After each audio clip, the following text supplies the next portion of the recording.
Felix collapsed to the ground, exhausted and racked with pain. For 3 days and 3 nights, he had been running without pause.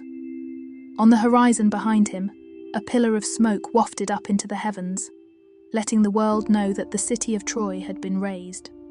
On that fateful night, the armies of Greece had broken through their mighty walls and set the city ablaze.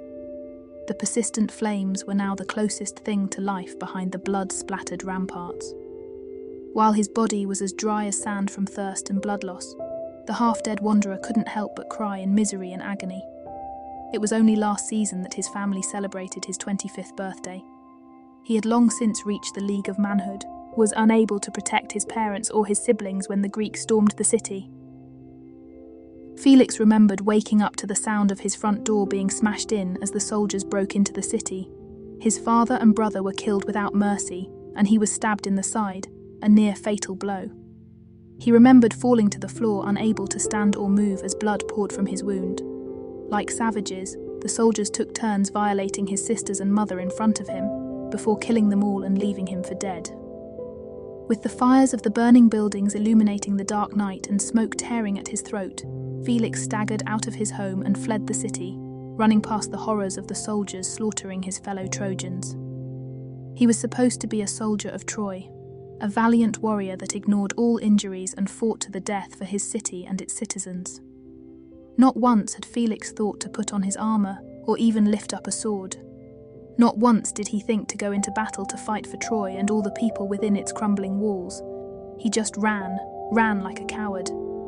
He didn't even know why he had ran, as his heart and soul had lost the will to live. Ignoring his burning thirst, the blood oozing from his side, and the rough ground tearing his feet like broken glass, Felix ran beneath the searing heat of the sun during the day and the pearled scythe-like moon at night, unaware of his surroundings and lacking the knowledge of why he was running at all. Now he was here, sprawled out on the ground of a forest, and unable to take another step, with his only relief coming from the cool night air and soil beneath him, leaching away the intense heat smouldering within his shredded body. He was more tired and in more pain than ever in his life, but the only relief he desired was the relief of death. His family was dead and his home was destroyed. What was the point of living? Now Felix only hoped the ferryman Charon would pity his poor soul and bring him across the river Styx without payment. As Felix prayed to the gods for a quick death, the sound of footsteps reached his ears. They were so soft on the forest floor that he wasn't sure if it was truly a person or an animal. All Felix knew was that he was not alone. "Please don't help me. Please just leave me here to die," he murmured with his voice raspy. The stranger crouched down and placed their hand on his cheek, and from just that small touch, he knew it was a woman. She had the softest skin he had ever felt, and the tender care that seemed to radiate from her palm and fingers eased his pain and calmed his shaking muscles in ways nothing else could. The woman leaned forward, and her long, soft hair brushed against his skin, making him shiver. As her face approached his, Felix desperately wished he had the strength to open his eyes and see her face before his death. "It is not time for you to leave this world. You still have a life to live," she whispered softly, speaking with the most beautiful voice that had ever blessed his ears. She wrapped her arms around Felix and gently rolled him over with his head on her lap. He strained to open his eyes, just to get the slightest glimpse of her. All he saw was a green and blue glow and the silhouette of her long hair. But he also caught the scent of her breath, and the sweet fruity aroma smelled more tantalizing than the masterpiece of an apothecary. She pressed her fingers against his lips and poured water into his mouth from her cupped palm, quenching his stinging thirst. Cold as the sea in winter, the liquid crystal cooled his travel-worn body and calming the fires of agony within him. She brushed her soft hands against his face as his mind fell into warm darkness. "Sleep, sweet soul. Let your mind and body rest and heal so that you may continue to enjoy the bliss of life." Felix's eyes slowly opened and he gave a soft sigh. His whole body felt like it was bathing in warm wine, and while he was so exhausted that he couldn't move, he did feel more rested than before he fell asleep. He looked around, having only the strength to move his eyes.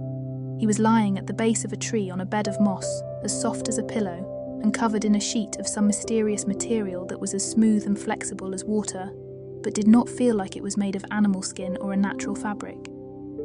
It actually looked like it was made of woven straw, but it was softer than braided wool.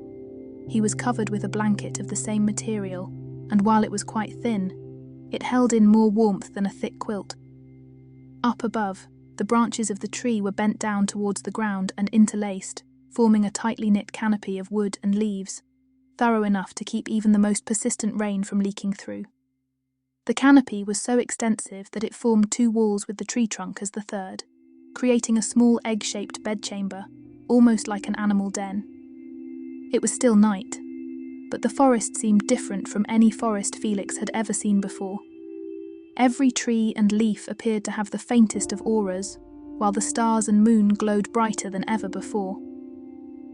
The air was filled with fireflies, further illuminating the forest and constantly moving around the lush fruit that hung from every tree.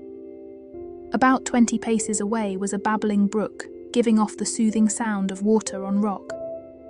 Every spot of exposed ground was laden with short, lush grass and thousands of flowers, all with different sizes, hues and characteristics, but all equal in beauty. Rustling around in the trees were countless squirrels and birds, all more energetic and full of life than young children. The former soldier wasn't so much exhausted now as he was peacefully tired, and every ounce of pain that had tormented him before was now gone.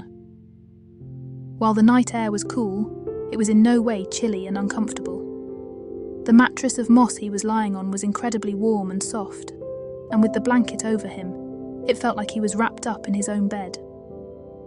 Felix's eyes widened as a figure of light came into view, walking through the shallow brook towards him. The figure approached, and the light became dimmer and more focused, letting their features be distinguished. It was the woman from before, the woman who had saved him, and she was far more beautiful than he would have dared dream. Her skin was a light greenish turquoise shade, while her long hair was of a much deeper and more bluish hue. Her eyes glowed like the stars that were sprinkled across the sky above, and the smile upon her soft lips was more beautiful than a sunrise in Troy. She had the face of a goddess, with features that were illuminated seemingly by the light of the heavens. She was wearing a dress of the same fabric as the sheet he was laying on, but it was covering her just enough so that Felix could see the tribal-style tattoos on her body. She stepped out of the creek and walked towards him, with the plants glowing brightly around her, with each step of her bare feet. Perched on her shoulders were several tiny birds, all chirping softly, and rings of squirrels and field mice could be seen running laps around her feet, all desperate for her attention. As she approached, all the animals moved away from her, and she fixed her gem-like eyes on Felix. Completely hypnotized by her beauty, the young wanderer held his breath as she crouched down beside him with a tender smile. She placed her soft hand on his cheek, and he couldn't help but shiver from her touch. "You are safe, weary traveller. I am Serenity, the forest nymph, and this is my paradise. Rest and recover without worry or fear." Felix's eyes widened as the words were spoken by her angelic voice. Was it possible? A real nymph in the flesh. Everyone knew the legends, the myth of the nymphs and their genesis. The Olympians had a long history of intermingling with mortals and bearing many children. Meeting someone with an Olympian parent was unusual, but not rare. But from time to time, a child would be born with special powers, inherited from their divine parent. On the rare times when a god bedded a woman and a child of mysticism would be conceived, the gender would dictate the result. A son would be born a demigod and a daughter would be born a nymph. Demigods carried the strength and powers of their father into battle, but had the vulnerabilities of their human mother, and were not immune to sword, disease, or the slow decay of time. While nymphs did not have any offensive abilities, they were blessed with eternal youth and carried the life-giving properties that allowed the gods to create and shape the world, and their human mothers to give birth. According to legend, areas of nature that surpassed all others in their beauty or fertility were the homes of nymphs. Serenity's voice washed over Felix like warm rain, and as hard as he tried to respond, He was too tired to even use his voice. After running for 3 days without food or rest, his body was still half dead from exhaustion. The nymph's smile became even warmer, and she stood up, grasping one of the fruits hanging above and plucking it from the branch. She crouched back down and sank her teeth into the fruit. Felix watched her smooth cheeks contract and inflate as she drained the fleshy orb of all liquids. With her mouth full, she relinquished the fruit and crouched over him. Felix's heart fluttered as she slowly leaned down and pressed her lips against his. This was the first time he had ever kissed a woman, and the experience mocked his wildest fantasies. Her lips were softer than rose petals, and were as warm as the first rays of the sun after a chilly night. With their lips connected, she transferred the fruit juice from her mouth and into his. It was the sweetest nectar that he had ever sampled, and the second it touched his tongue, he could feel his body being slowly rejuvenated. In his mind, Felix smiled as he recognized the flavor. He had first encountered the taste on Serenity's breath when she saved him, but eating the fruits was not the cause of the delectable aroma. Nymphs affected the area they lived in, making the land more fertile and increasing the amount of life. The fruits had their flavor because the forest was basking in the life-giving energy she gave off. The taste was her nymph radiance. Once Felix had drank it all, she ended the kiss and sucked more juice from the fruit, then resumed transferring it to him. She did this several times with many more fruits, draining them and then giving them to Felix with a soft kiss. Through her efforts, his thirst was quenched, his hunger was removed, his body was resupplied with the nutrients that it had been deprived of, and he gained enough strength to speak. As a nymph, I am unable to leave this forest, and I have never had company before. It is so nice to have someone with me. What is your name? Felix. Felix, welcome to my garden. Serenity then moved over to his side and gently lifted the blanket and his bloody tunic to examine his injury. Felix jerked and writhed in pain from the fabric touching the blood-caked gash, which had gone all the way through him and nearly tore his organs. While the twin wounds had clotted and were no longer bleeding, the skin around them and the wounds themselves were dark from infection. He would be lucky to last a week before rotting from the inside out, but right now living longer was not what he would consider to be a blessing of luck. Why do the gods despise me so? Felix cursed with tears falling from his eyes. Everything in my life is ripped away in one fell swoop, but the sweet embrace of death will only come in exchange for time and agony.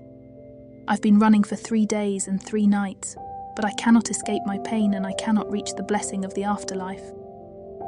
The gods do not despise you. They took pity on you by letting us meet. Do not despair when your life is far from forfeited. With a sweet smile, Serenity bent down and blew a cold stream of air on his injury. Felix jerked as a mix of relief and pain surged from the wound, partnered by the sound of hot metal being dipped in water. As her breath touched his wound, the blood-caked flesh was cured of all traces of infection and necrosis, and his flesh was mended all the way through to the exit wound on his back. The intense sensations that filled his body were slowly snuffed out and he became limp, drained of what little energy he had. She pressed her fingers on Felix's side to make sure that the stab wound had been fully taken care of. The injury is now healed. However, your muscles have all sustained heavy damage due to your arduous trek. A lesser man would have died from exhaustion after a single day, especially with such an injury. You should have at least permanently lost the ability to move after 2 days of such an ordeal. Felix was silent and his eyes were grey with sadness and exhaustion. With a small smile, Serenity reached up and brushed her fingers against the side of his face, sending a blissful shiver through his body. Your will to live is strong, Felix, even if you do not know it. No matter how much pain you feel, the fact that you are here now with me means that some part of you wants to stay alive. Whatever piece it is that keeps your heart beating, I will aid it and do whatever I can to help you heal. I don't want to heal, I don't want to live. I just want to die. Serenity then moved up on top of him, sitting on his lap, and placed her hands on his cheeks. Do not despair, Felix. Do not try to escape your pain by forsaking your life. Just sleep, dear soul. Sleep." She then leaned forward and kissed him on the forehead. "Sleep," she whispered again. Felix's eyelids slowly lowered, and in the moments before he sank into the realm of dreams, he could feel Serenity lying down beside him with her arm across his chest, holding him in her tight embrace as she pulled the blanket over them. Shining brightly through his eyelids, the sun woke Felix from his deep slumber, and he gave a yawning sigh as his body slowly fell back under his control. He was still alive, but had what he'd seen really happened? Finally able to move, Felix sat up and looked around, hoping that his encounter with Serenity had not just been a sweet dream. He was still on the bed of moss beneath the interwoven canopy of branches, and 20 paces away was the babbling brook he had seen from the night before. He looked down and spotted one of the fruits that Serenity had bit into before kissing him. So she did exist. Felix slowly stepped out of the tree nook, struggling to maintain his balance and wincing in pain from the scars under his feet. After running for 3 days without even wearing sandals, the skin and muscle within had been badly damaged and would take a long time to heal, not to mention that every sinew and muscle cord in his legs was frayed to the point of snapping. He staggered into the brook and collapsed, breathing heavily. A red streak ran away on the surface of the water as the dried blood from his injuries and clothes were washed off. Felix rolled onto his back, letting the cool water run over him while he gazed up at the sky. What am I supposed to do? Am I just supposed to keep running once my injuries heal? Find a new home or city and try to start a new life? Will I ever see Serenity again? And Felix thought back to when they had kissed and the euphoria that filled his mind from that blissful touch. The sweet taste, the softness of her lips, and the tender care that seemed to waft from her like the fruity scent on her breath. He opened his eyes as the sound of a soft tune reached his ears. He quickly rolled back over and looked up the river, gasping as he saw her. Serenity was walking down the babbling brook, humming a soft tune and dancing with each step. Fluttering around her head were countless butterflies, honey bees, and hummingbirds, all orbiting around the gorgeous nymph in reverence. With a smile on her face, she sat down and gently kissed him on the forehead. The sensation of her lips against his skin made it feel like the water around him was as warm as home-cooked stew. "Good morning," she said sweetly as she moved his head onto her lap. "Serenity," he murmured, unable to believe she was real. "I'm glad to see that you are all right, though you should not be out here. You should be in bed, resting. Your muscles are still far from having fully recovered, and you need to take it easy if you are to fully heal." Felix was still unable to believe this beautiful woman actually existed. Here he was, saved from an agonizing death by a forest nymph, more beautiful than any goddess and as sweet as the fruits that hung in her orchard. "Did you sleep well?" "I couldn't keep my eyes shut for the briefest span of time. I was so excited to finally have someone to talk to. It's a beautiful day, and if you stay here with me, you'll experience more than you could possibly count." Felix still did not respond, as he was completely hypnotized by the smile on her lips. "Once you are fully healed, will you dance with me? It is the calling of my life, the way in which I express my soul, and I would truly love it even more if you joined me." He shuddered as a wave of pain coursed through his veins like sludgy poison, finally prompting him to speak as painful memories returned and tears from his eyes. "How can you dance when Troy is nothing but ashes? How can there still be happiness in the world when so many men have been killed, women violated, and children enslaved over the course of one night? How can I go on when the monsters of Greece tainted and destroyed everything that I held dear? There is nothing for me left but pain and misery, and nothing in this world but war and loneliness." "Shh!" Serenity hushed as she wiped them away. She held her face over his, with locks of her silky hair sweeping across his skin more gently than a spring breeze. "There is still so much in your life for you to cherish. This beautiful world full of wonder and happiness. Your life and the majesty of life itself. And the gift you have of being able to see the years go by and watch the world in its eternal metamorphosis. Your life is not fated to hold, only pain is misery. It is a cascade of choices for you to find your own path to happiness. If there really is nothing in this world other than war and loneliness, then stay here with me. Live with me in this forest, so that we can banish each other's loneliness and be together and happy for the rest of our lives. Please, Felix, don't leave me. She wrapped her arms around him and holding him tightly, so close that it was as if she were wrapping herself around him like a scarf. In the warmth of her embrace, Felix sensed something different about Serenity. There was sadness in her voice and the way she was holding him. He sensed desperation. While it was hidden away beneath the warm blankets of light and love of her soul, Felix could feel pain within her. What she had said about being lonely and longing for someone to talk to, it was true, and now that he was this close to her, he could feel it as clearly as he could feel the beats of her heart gently tapping from her body to his. At that moment, he could not imagine anything outside of Serenity's embrace. Was there honestly anything in the world that could bring him more peace than a commune with this divine figure? Was there anything in this world that could make him happy, other than Serenity's tender care? Besides, he was still alive when he believed he should have died. Through his ease, he possessed a life that should no longer belong to him. What right do I have to selfishly do what would make me happy when I don't deserve to be happy? If I am going to continue living, I will not live for myself. I will live to make others happy. And if staying alive and staying with Serenity will make her happy, then that is my new reason to live. I will live solely for her. Serenity, I will stay. You returned my life to me, so now my life belongs to you. So that you will be happy and won't have to be alone, I will stay. The nymph lit up and kissed him again on the forehead. In these woods, your only worry is healing so that you will have the strength to dance with me. Thank you, Felix. I know the life we will live together will be a beautiful one. Felix and Serenity were lying on the bed of moss, enjoying the cool shade of the interwoven canopy above them, while everything else cooked under the midday sun. Felix had his arm around Serenity, and the nymph was leaning her head on his shoulder with her arm across his chest. According to the nymph, such proximity would allow her to share her life energy with him and speed up his recovery. Felix wondered if that was what was causing the blissful feeling that filled every fibre of his being when they touched.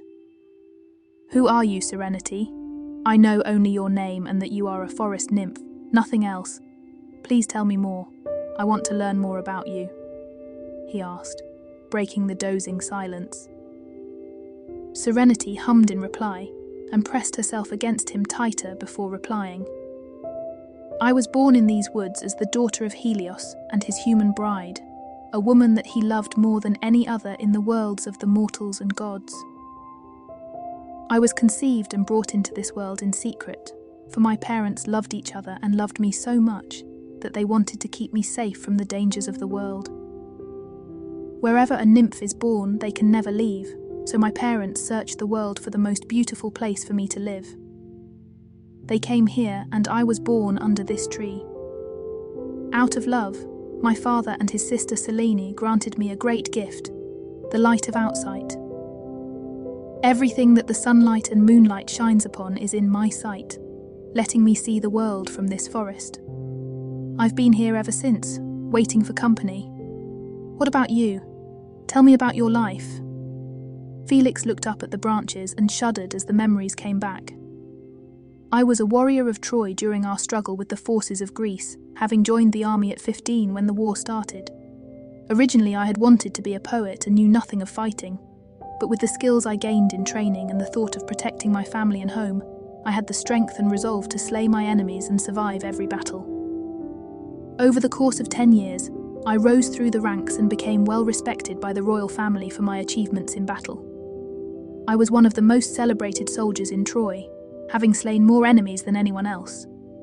I had a younger brother, 4 years my junior and a fellow soldier. We would spend hours dueling and sparring, making sure our skills never dulled. I also had twin sisters, both barely in adolescence. They loved to sing, and the house was always filled with the sound of their beautiful voices. My parents loved us all, and were proud of my accomplishments in the war, all brought on by my will to fight and protect what was important to me. When the news finally came that the war was over and our enemies had left our shores, I was so happy. I was happy that I would no longer have to fear for my family and have to kill to keep them safe. Maybe now I could retire as a soldier and do something with my life that would let me use my heart instead of my sword. On the night that we retrieved the wooden horse left for us by the Greeks, everyone in Troy celebrated the end of the war. For 10 years, the city had been oppressed by the fear of death, with families praying every night for the safety of their members, and love failing to bloom as people strayed away from each other, either afraid to get married one day and become a widow the next, or too busy training and honing skills for survival. Late into the night, everyone sang and drank as we celebrated the veil that had been lifted from Troy, freeing us from fear. That night, I was awoken by the sound of our front door being kicked down and soldiers streaming in. Before I could get to my feet, I was stabbed through the side by an enemy spear and left to bleed out. In a pool of my own blood and in too much pain to move, I could do nothing as the troops beheaded my father and stabbed my brother to death. Then they made their way through the house, knocking over all the furniture and walking over me as if I were a carpet. I could hear the screams as they found my mother and sisters and the soldiers' laughs as they dragged them into the den. My sisters. They were so young and so innocent. They screamed the loudest as the soldiers ripped off their clothes and violated them. I struggled to move, but one of the soldiers was standing on me with his full weight, and my blood loss was making me delirious, pouring from my side a torn wineskin. Once the soldiers had their way with my family, they killed them and left, leaving me for dead. A torch was thrown through the window, landing next to a rack of scrolls. It seemed like the whole house was burning in a matter of seconds, with me lying among my butchered family. With the smallest spark of strength in my bleeding body, I got to my feet and staggered out of my home.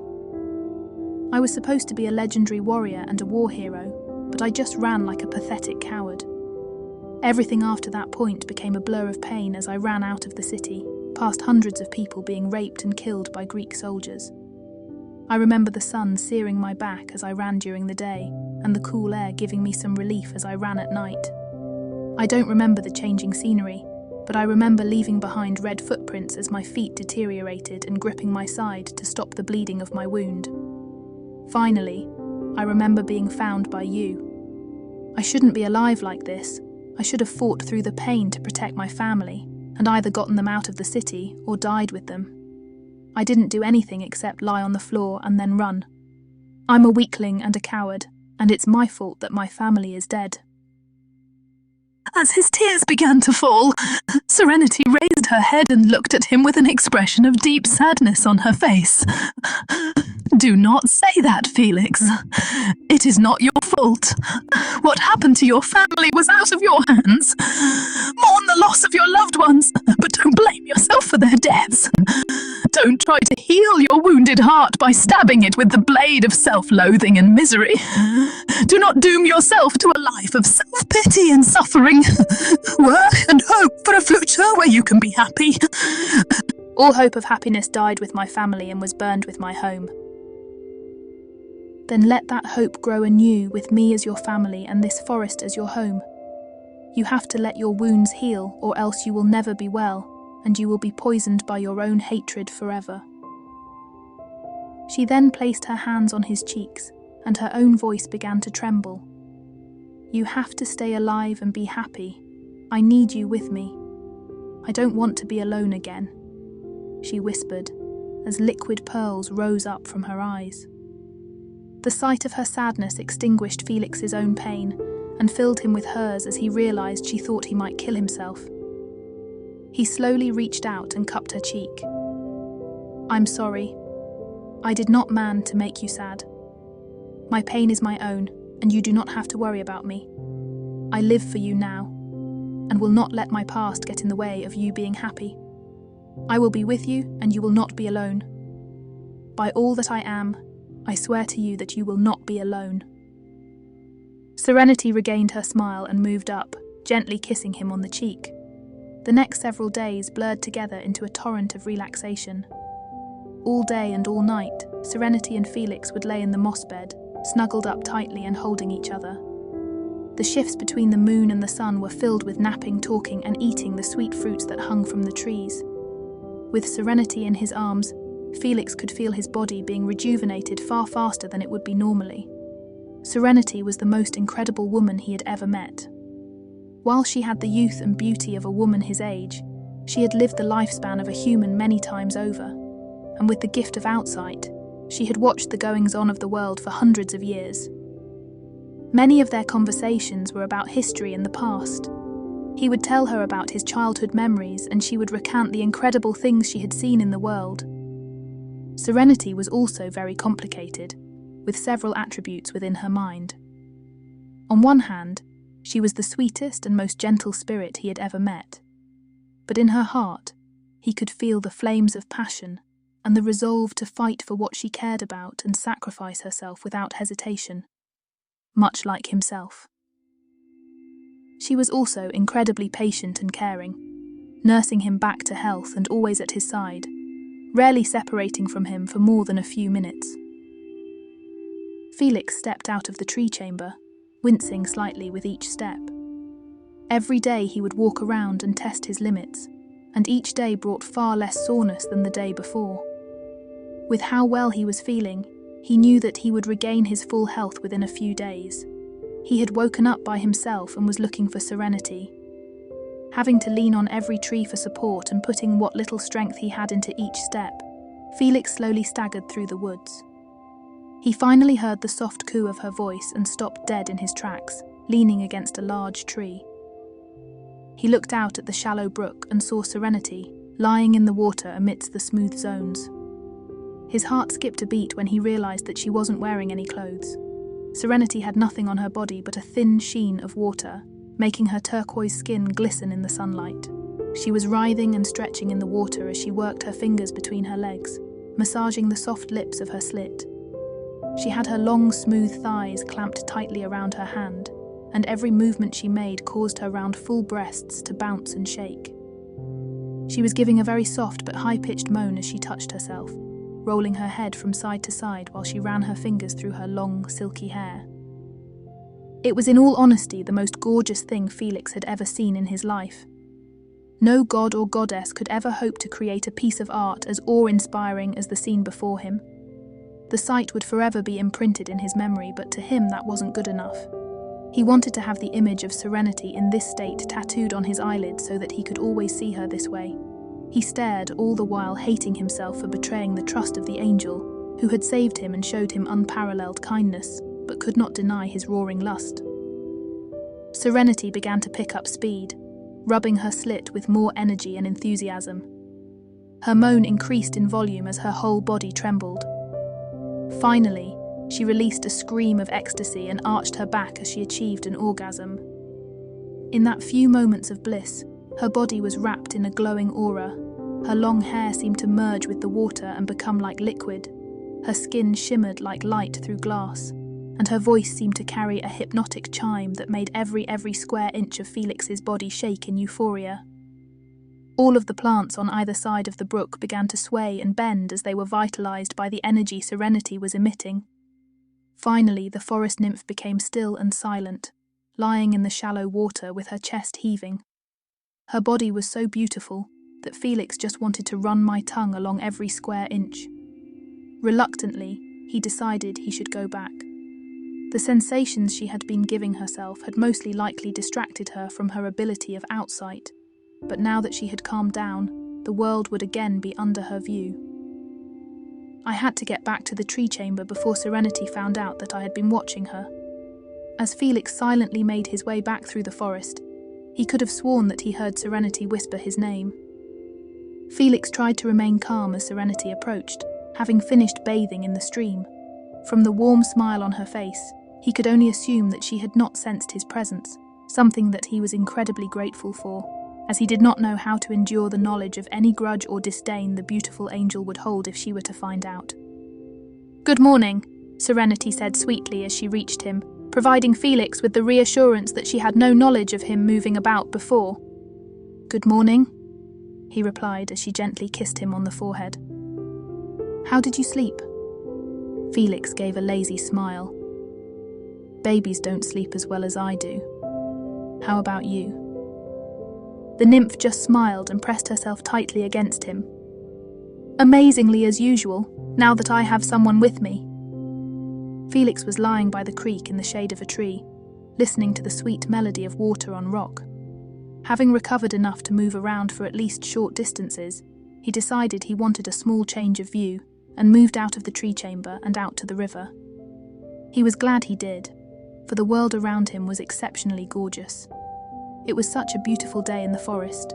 The clouds were moving across the sky like colossal whales. The birds were fluttering through the air in endless loops, while they chirped out sweet symphonies. The trees were rustling with the bobbing balls of fur that were the squirrels.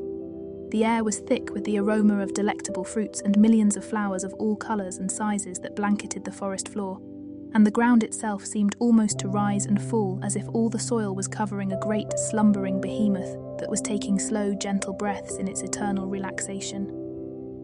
Hearing a soft tune being hummed, Felix looked over and grinned as Serenity approached. As usual, she was crowned with halo of birds and butterflies, and the flowers around her all glowed and leaned forward with each gentle step. But this time, 2 young deer also followed her. The adolescent hinds walked beside her closely, playfully and affectionately, rubbing up against her and licking her hands. "How is that all the animals here are so drawn to you?" Felix asked, while laughing at the behaviour of the 2 creatures. Serenity gained the same smile as she petted the 2 deer and nuzzled the birds on her shoulders against her cheeks. "Since I am a forest nymph, these woods are rich with my ambient energy, causing all the plants and animals to flourish. Without me, the amount of offspring born would be less than half, but because the animals here feed on my life-giving energy, they too are able to give life. Every animal here acknowledges me as its mother, and I love each and every one of them as my children." The warm smile on her face and the happiness in her voice made Felix's whole body melt as she spoke. Upon reaching him, all the animals departed, as Serenity lied down beneath the tree beside him. "I've never met someone so happy and light-hearted as you," Felix tiredly hummed as he watched the shallow film of water run across the smooth stones of the creek. "My heart is filled with love. Love for this world, love for its people, and love for all life," she replied, leaning her head on his shoulder. "How is it that you can love life so much?" "From these woods, I watch the whole of the world. I see every animal being born, every beautiful flower swaying in the breeze, every tree grow old and nurture the creatures around it, every piece of art being made, every family happy and content, and every pair of lovers opening their hearts and bonding their souls. After centuries of watching the beauty of this world, how can't I love life with all my heart? What about you? What do you love?" Felix was silent for a moment. "I loved my family and Troy, but now I'm not sure what to love. I have not seen the world as you have. My eyes have only seen a small scrap of nature." He picked up a flower and held it in his hands. The soft seed-sized petals were a deep, beautiful purple, and in the centre were a bundle of yellow antennae, thick with pollen. Felix spun the flower around between his fingers, noting every detail. Beside him, Serenity rolled over onto her stomach, resting her head on her crossed arms, while her feet swayed lazily in the air.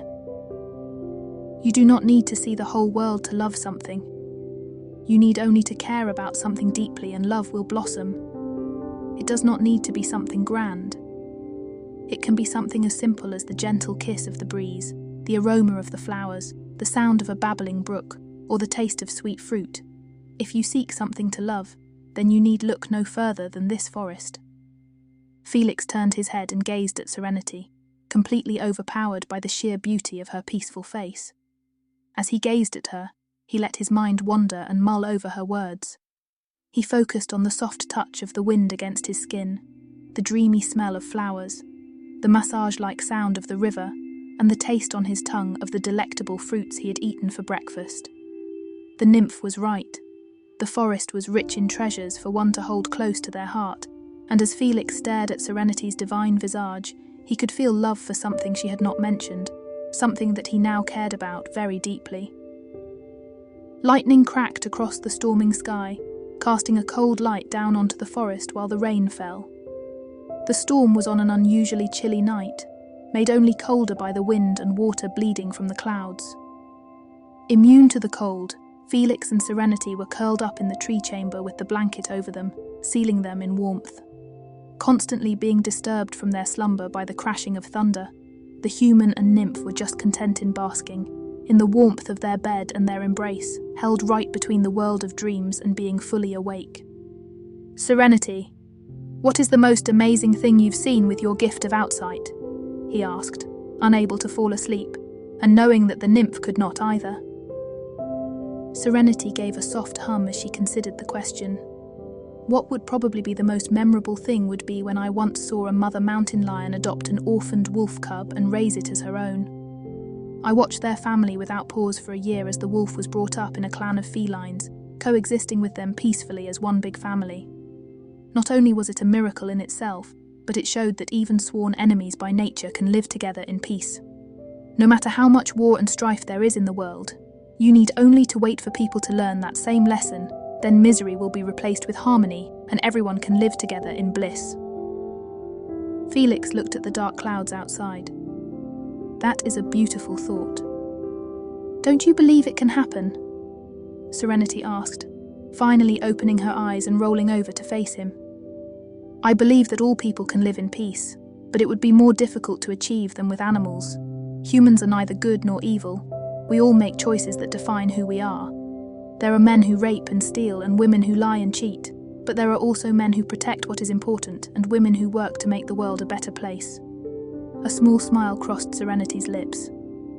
That's the heart of a poet that I've come to know. What about you? What is your most amazing and memorable sight? Felix let out a loud huff as he tried to decide, with his eyes slowly darting to every corner of the tree chamber. I'm not sure. I've seen my friends saved by the gods, and the greatest battles of the war change tides over and over again in less than an hour. But probably the one thing that I'll always remember was a very simple anomaly that I found, one that helped me hold on to hope. It was after one of our battles with the Greeks, and we had pushed them out of a nearby village and back to their bases on the shore. As we helped to rebuild the town and strengthen it for the next attack, I came across a temple of Apollo, surrounded by the murdered villagers that had prayed for protection unto their dying breath. There were few women in the area, as those that hadn't been raped and killed were taken back by the Greeks to be held as slaves.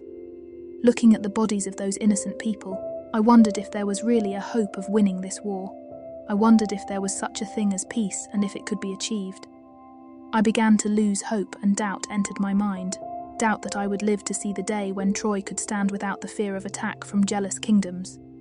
I wondered if I would ever be able to watch my siblings grow up, see my brother find himself a wife and raise a son, attend my sister's weddings when they became adults, and even start a family of my own. This doubt would not leave, and I found myself so distraught that I could barely stand. I sat down on a broken wall around the temple, trying to catch my breath and regain my mental bearings. As I reached for my wineskin, I looked down and saw something remarkable.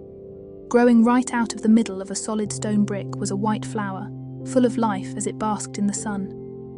In a place where life could not exist like the depths of a stone, one beautiful flower had managed to find a home and grow. Staring at that flower, I had a life-saving realization. No matter what had happened, life was able to continue on. The people around me had been killed, but life in itself could never be crushed. And like life, neither would my love for my family and the drive to protect them. I wanted to take that flower and carry it with me as a good luck charm, but I decided it would be best to let the miracle continue as long as possible. I left that stone there, carrying the flower only in memory. Like I said before, that's the heart of a poet that I've come to know, Serenity cooed with soft admiration in her voice. Felix smiled and laid his head back down, pulling the Nymph close. As the storm progressed, the roaring cracks of thunder became fewer in number, allowing the two dozers to finally drift into a deep sleep. Felix and Serenity were walking through one of the meadows that pierced the canopy of the forest. Felix was now strong enough to walk moderate distances, but only with the nymph's care. Serenity was clinging to Felix's arm, helping him maintain his balance with each trembling step. "Serenity, there is something I've been meaning to ask you," Felix began.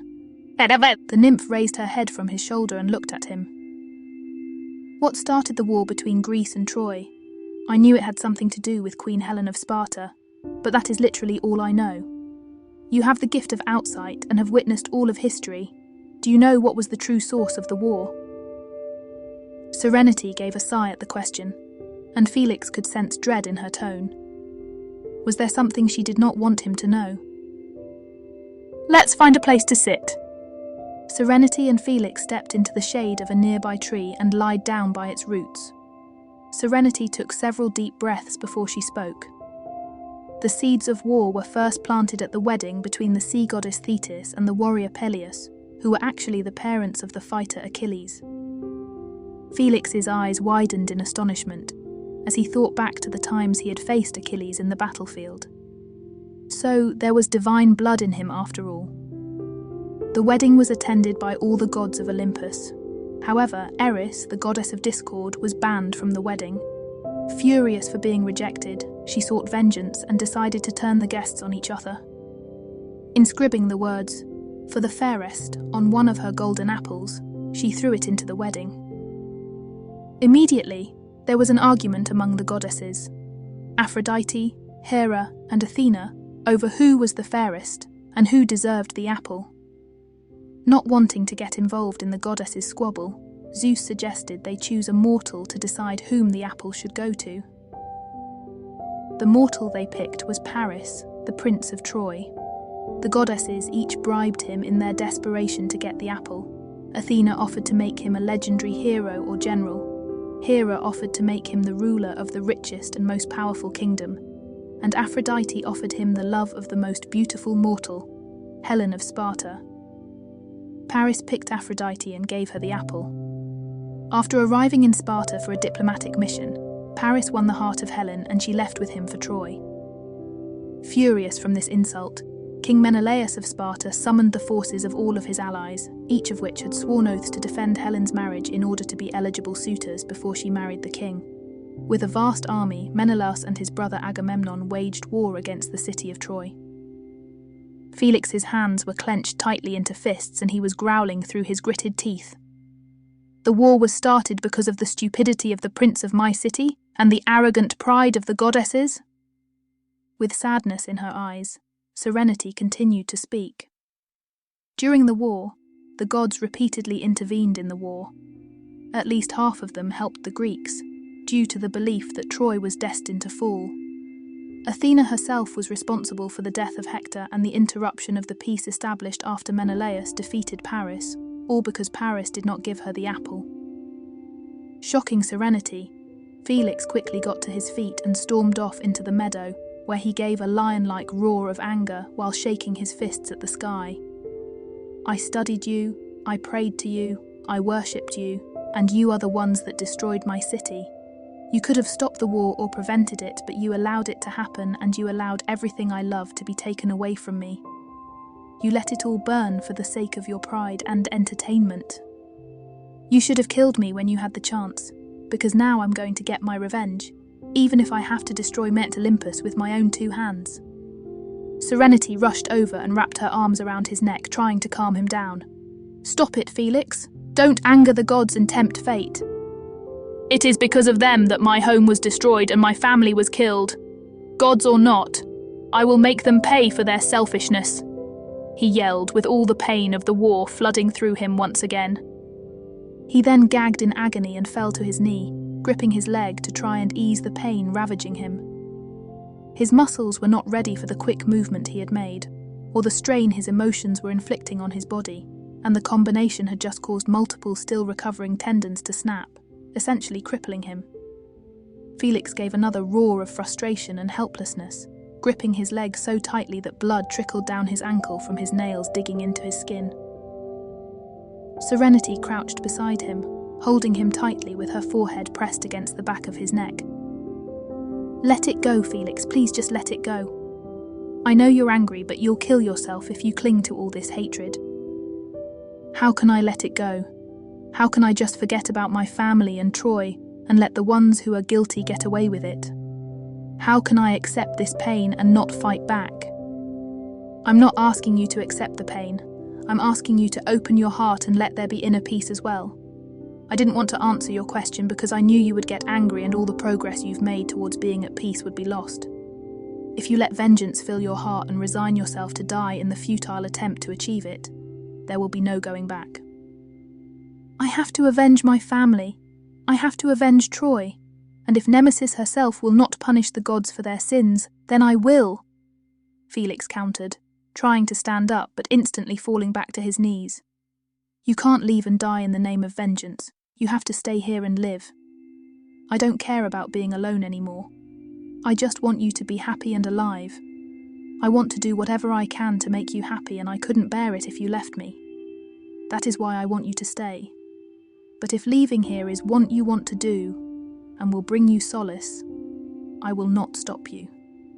Just promise me that if you'll leave, you won't die in the name of vengeance, but live long with peace in your heart. I just want you to be happy, Felix. Live long and be happy. That's all I ever wanted. Felix was lying on the moss bed, looking out at the nearby creek. Serenity was beside him with her hands on the area in his leg where his tendons had snapped. Her palms and fingers were glowing with a green radiance, and she was using her hands to send the healing energy deep beneath the flesh to repair the cords. Once the tendons were reformed, she removed her hands and sighed. There, you can walk again, but you still need to heal so that they won't just break like they did before. Thank you, Felix said, but without looking at her. Serenity had a sad hue in her eyes, but mixed it with a tinge of determination as she took a deep breath. Felix quickly turned in surprise as she sat on his lap facing him. Serenity, what are you? She placed her finger on his lips and silenced him. Before speaking, she wrapped her fingers around his hand and clutched it tightly against her chest. There is nothing I can do to stop you if you truly want to leave. I can't keep you here as a prisoner, or force you to forget about vengeance. My words can only go so far, so you must decide. But if you will leave me in your pursuit to kill the gods, then I ask that you do me one favor. She opened his hand and pressing it against her throat. Kill me first. Take my life. The air was ripped from Felix's lungs by her words, and the unfathomable sadness they carried. Felix stared at his fingers, which she had pressed around her throat, forcefully putting her life in his hands.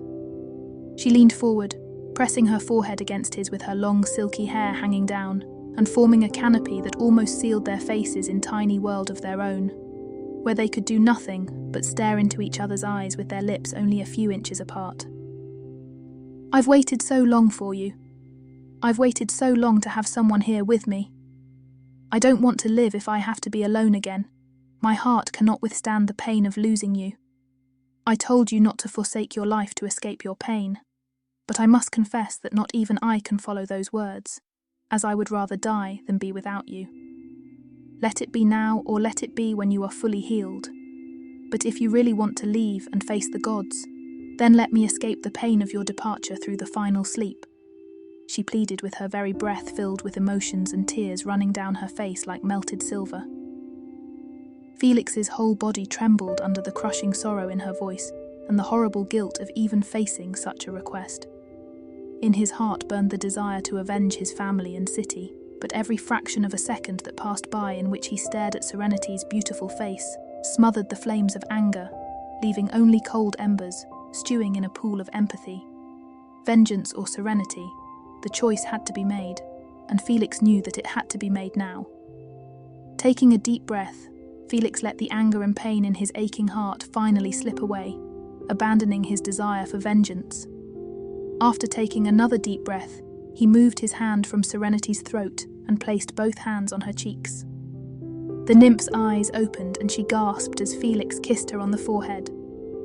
I will never leave you and I will never harm you, I swear.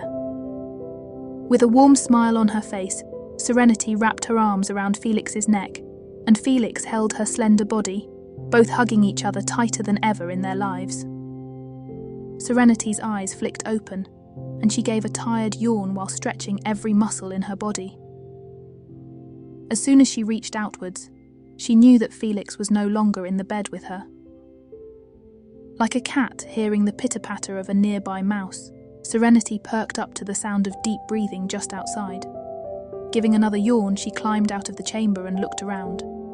Hanging from the branch of a nearby tree, Felix was panting as he did chin-ups with his back to her. A warm smile on her lips, Serenity stood up and plucked one of the fruits from the tree of her bedchamber and bit into it. She walked over to Felix with the juices of the fruit running down her chin, watching him try to regain his strength. She stood behind Felix, nibbling on the fruit, while he continued to work the atrophy out of his arms, completely unaware of her. Holding the large half-eaten pear in her teeth, Serenity jumped up onto the branch, swinging on and over it like an acrobat. Felix pulled himself up onto the tree limb and smiled as she showed off, before finally coming to a stop and offering him the fruit. "Thank you," he said graciously, before digging into its sweet flesh. "So I see you have almost completely recovered." "Not quite, my legs are still hurting, but I'm at least strong enough to get some real exercise. I'm hoping that working out will help me recover faster. Plus, even though I'm going to spend the rest of my life here, I don't want all of my muscles to become as weak as a baby steer's." The last sentence brought a particularly happy smile to Serenity's beautiful face, and she expressed these warm emotions by kissing Felix on the cheek and making his face turn red. The day proved to be a very restless one, as Felix took advantage of his progress in recovery to regain his strength in as many muscles as he could. While he worked, Serenity would sit beside him and they would talk as usual. Or she would even join the routine and teasingly compete with him, just for the look on his face of when she would beat him.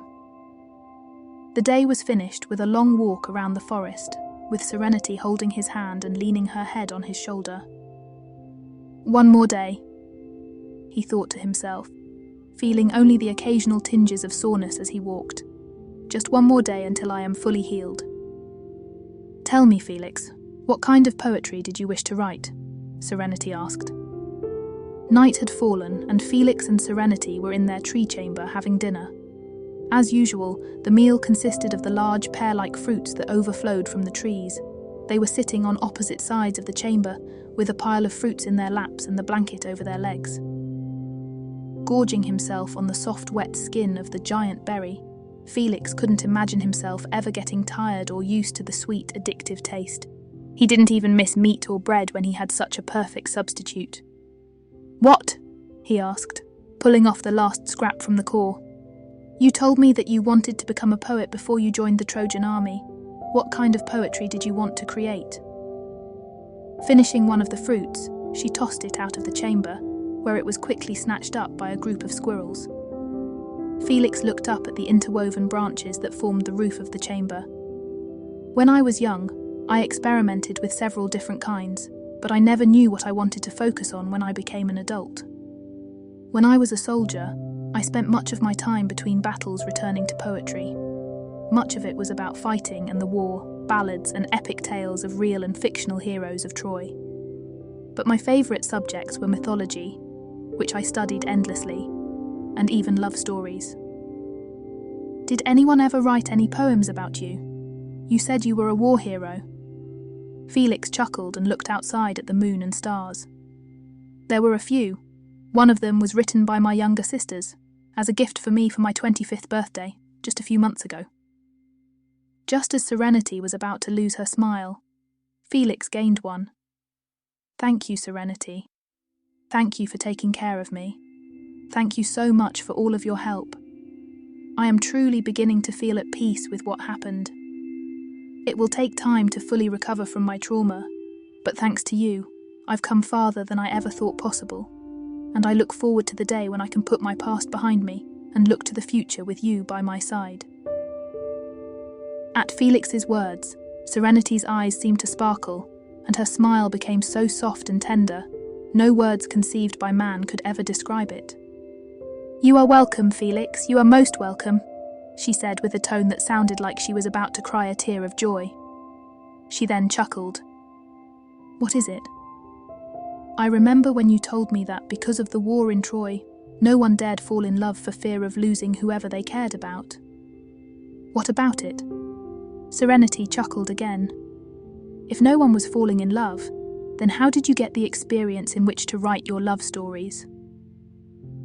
Felix gave a soft laugh and hummed before answering, choosing his words carefully. I just wrote about what I always dreamed it would be like. He looked back at Serenity and was completely at awe from the smile on her face and her indescribable beauty. The warmth and care in her eyes was like a miracle itself. Felix and Serenity stared into each other's eyes for several silent moments, and outside, it was as if the entire forest was as still and quiet as they were. I imagine our dreams were very similar, the nymph finally whispered. Then, like a cat seeking a warm place in which to doze, she crawled across the tiny den to Felix, where she moved under the blanket and curled up beside him. With a tired smile on his face, he wrapped his arm around her and kissed her on the forehead, then lied back before they both fell asleep. The rain pounded the forest in a relentless torrent, forcing every leaf and blade of grass into submission under the weight of each drop. Serenity and Felix were curled up in their tree chamber, completely dry and warm. With a dull yawn, Felix held out his hand into the open and felt the rain. Unlike with the previous storm, this rain was incredibly warm to the touch, much warmer than he had ever felt, and every drop seemed like it was as large as a graper. I think I'm fully healed. Then will you dance with me? Serenity asked with a tender smile. Now, in the rain. When it's raining is my absolute favourite time to dance. The rain is one of my favourite aspects of nature. No matter how bad things may be, when the rain begins to pour, all the sadness and grief in the world is washed away. It's just so pure and soothing, and when I dance, I feel like I can release my soul and let the rain wash it the way it washes the land. Felix gained a small smile. Very well, let's go out. With the same smile, Serenity stood up and grasped his hand, pulling him to his feet. They stepped out into the rain, instantly becoming soaked as the drops drummed on their bodies. They moved out into the creek and began the sequence of poetry in motion, to the rhythm of Serenity's soft hum, with the nymph guiding his movements and Felix enjoying the chance to truly stretch his muscles. True to what Serenity described, a new sensation infatuated Felix's senses as the rain fell down on them in warm sheets, one that he had never experienced before. To him, it felt like his soul was leaving its physical form and floating up into the sky above them, letting him look down on their bodies from a bird's-eye view. His limbs seemed to move without his directions as he forsook his human body for a transcended existence, as naught but a glimmer of light or a wisp of steam floating in the air. He felt like the rain was passing through his soul, sending ripples and shivers through every aspect of his sentience. All the pain that had been tormenting him since he fled from Troy was now being washed off like dirt from his palms after a day of hard work. Serenity had healed his physical injuries, and now the rain was healing his emotional ones. Felix still missed his family, but no longer did he blame himself for their deaths or have a hole in his chest in place of his heart.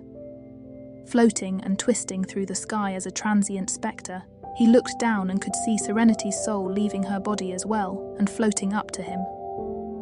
With their flesh and blood bodies continuing to dance like empty puppets, their souls began to wrap and bind around each other's, twisting like twin vines desperately reaching for sunlight. This was it.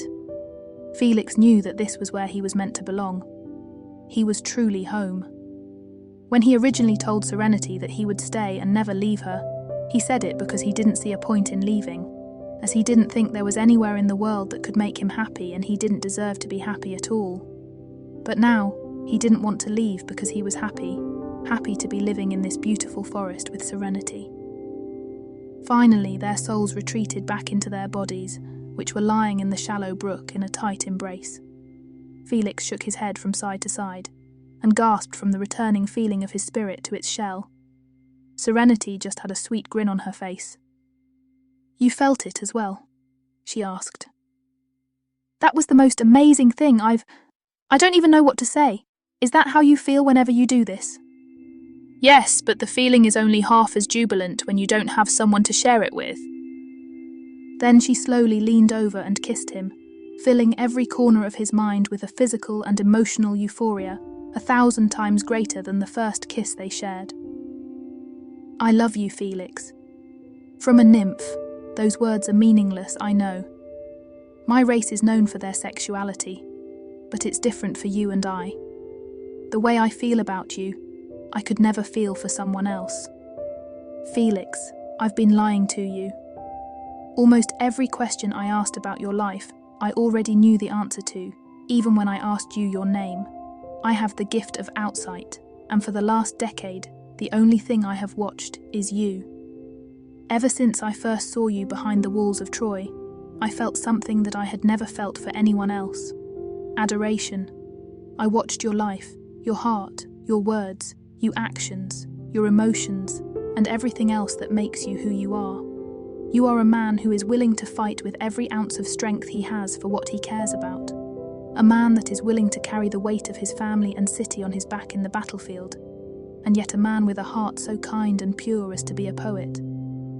I could not take my eyes off you, Felix, not since the first day I saw you.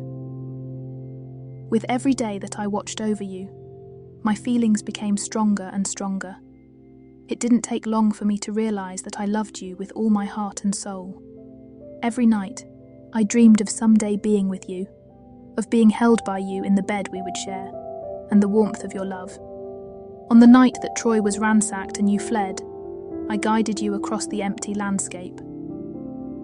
The light of outsight lets me see all of the world, and it also let me reach out with my soul and link it to yours, drawing you to me so that we could finally be together. I love you, Felix. I love you in a way that I can love no other. Her words shook his entire world, freeing him to finally say the words that he desperately desired to speak. I love you too, Serenity. I have loved you since the moment I saw you. Not only did you save my life, but you also gave me something to live for, and that desire is a treasure that I thought I had lost in Troy. I love you, Serenity, and I want to spend the rest of my life here with you. The two lovers locked lips, kissing passionately for several seconds. Serenity eventually pulled away, shivering in arousal. I saw you the other day when I was in the river. I saw you watching me. For so long, I have wanted you to see me that way, to be so exposed and so open to you. Now I want us both to be that open, do you? She whispered. More than anything else in the world, he replied before giving her another kiss. With a smile, Serenity rolled up on top of him, straddling his lap. With a coy smile on her face, she slowly pulled the straps of her dress off her shoulders, exposing her large, luscious breasts. They seemed to be even fuller and more beautiful than he remembered, as perky and energetic as she was, and with nipples like berries. They rolled over again, this time so that he was on top of her, and kissed for several seconds, letting their tongues slip past their lips and wrap around each other. After several seconds, he pulled away, kissing her several times on the cheeks and forehead. He began to move down, running his lips along her smooth neck, around her collarbone, and the middle of her chest. With one hand massaging her left breast, he began tracing his tongue around the nipple of her right, making her moan and gasp in arousal from the stimulation. He wrapped his lips around the nipple, sucking on it like a drunken man trying to empty the last drop from his wineskin. He switched between her breasts, lathering them with his tongue, massaging them with his hands, and sucking on her nipples hungrily. Her breasts were so warm and soft that he wanted to fall asleep while using them as pillows. Finally, he relinquished her welcoming breasts and continued to move down, dragging his tongue down her flat belly and licking the rain off her soft skin while he pulled off her dress, revealing her womanly slit. He wanted to taste her inside so bad that he couldn't think straight, but he also wanted to savor this. Before he moved to her slit, he continued kissing her body, running his lips along her long, smooth legs, while relishing the feeling of her soft skin with his hands. After he had kissed every square inch of her voluptuous thighs, he moved back up to her valley. It looked like a rose in mid-bloom and smelled as sweet. He finally reached in between the hot lips with his tongue, making Serenity arch her back and give a shrill whine of euphoria. He reached farther up, kissing her lips with his while he sampled her essence. Her arousal tasted like the juices of the fruits in the trees, sweet and addictively delicious. The inside of her slit was so warm and so soft that he felt like he tasted her innocent soul itself. With each flick of his tongue, Serenity would give another moan. As he orally explored the interior of her body, she was rolling her head from side to side, chewing on her hair, running her fingers through his and gripping the riverbed for dear life. Finally, he pulled away from her. He was done with mere build-up. He wanted to truly demonstrate his love for her in the only way a man could. He sat up and undressed, revealing his throbbing erection, and making Serenity purr with anticipation. He suspended himself over her, and they kissed for several seconds. "Are you ready for this?" Before replying, she wrapped her arms around his neck. "I'm not ready. I'm desperate." He kissed her and grasped his throbbing manhood. He pressed it against the lips of her slit, taking a few moments to savor the anticipation and the intimate feeling. He slowly began pushing it in, inch by inch. Serenity wrapped her legs around his waist and dug her fingernails into his back, moaning like a banshee from the feeling of him penetrating her. He slowly worked himself into womanhood, coming to a stop when he felt her hymen. "I'm ready, my love. Take me," Serenity whispered in his ear. Felix kissed her neck several times in response and pushed the last few inches of his phallus all the way into her, rupturing her hymen and deflowering the sweet nymph. Serenity screamed in both pleasure and pain as he took her virginity. He pulled his manhood out almost the whole way, exposing her blood on the shaft. The liquid seemed to glow as it rolled off into the river. He slowly pushed himself back in, causing Serenity to give a second moan. Moving back and forth, he began to establish a rhythm, driving his manhood deep inside her beautiful body. Just as they had danced in the rain, Felix and Serenity began to act out the sacred moves of intimacy, with their frames interlocked and their hearts more open than ever before in their lives. As the rhythm of lovemaking became more and more inscribed in their memories and muscles, their minds began to wander and take note of the sensations of their surroundings. In the midst of their consummation, their minds unravelled. As the warm waves of rainfall and the shallow creek held them and lapped at their skin, it felt like the ground was shifting beneath them. It was as if they were on the trembling ocean, but could not penetrate the surface. The rain fell down on them with gentle thumps, and the waves of water flowing down the shallow creek were like a warm blanket, sealing them in pure bliss. With the two lovers linked physically, they reopened the bond between their minds. Their souls again reached out and began to wrap around each other like serpents. In an endless number of spirals, their souls intertwined over and over again as they desperately tried to show the love they felt. It was a futile attempt, because there were no words or actions that could express how much they loved each other. The volume of their affection was incomprehensible. But regardless of the impossibility of that feat, the spiritual proximity they each felt with the partner of their heart was a form of emotional ecstasy that surpassed their parameters of understanding. The two strands that were their souls began to unravel like string and split up into countless smaller threads. These threads too wrapped around each other over and over again, twisting endlessly as they made love. Their souls repeatedly dove into each other as if they were vapors, in a desperate attempt to fuse into a conjoined dyad of sentience. As every last barrier between them was broken, they began to break away from their physical forms. Felix and Serenity's perceptions of reality were warped, as their senses were switched between them. Sometimes Serenity would view reality through Felix's senses. Then it would switch and Felix would perceive everything through Serenity, using her senses. Felix could feel the warm rain running down his back. Then it switched, and he could feel the water dripping off of Serenity's eyelashes through her world of feelings. He could feel his lips against hers and could see into her beautiful eyes. Then it switched again, and he shared her sense of touch as the water and wind kissed her skin. He could feel her heartbeat as he clutched her in his arms, and he could feel his own heartbeat through her as they held onto each other for dear life. Serenity was experiencing the switching of perception as well, and was feeling everything through both her senses and Felix's. With their minds being shuffled over and over again, Felix was amazed that their bodies were able to maintain the rhythm of lovemaking. At last, they both experienced a simultaneous climax, and the physical joy in their minds overwhelmed their brains. Felix could feel thick jets of semen being launched from the head of his manhood, deep into Serenity's womb, and the nymph's beautiful body glowed with a breathtaking aura. Like when he saw her touching herself, the area around them reacted to Serenity's climax. Branches and grass shifted and stretched, leaning towards her as they tried to absorb the vitalizing energy she was giving off. After what felt like hours, their bonded completion came to an end. They both collapsed, holding onto each other tightly and gasping for air. "I love you," they both murmured. Several silent moments passed by, in which only the running water and their rapid panting continued with the flow of time.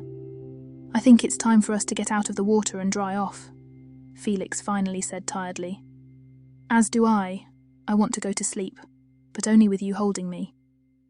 Felix sat up and reached under her.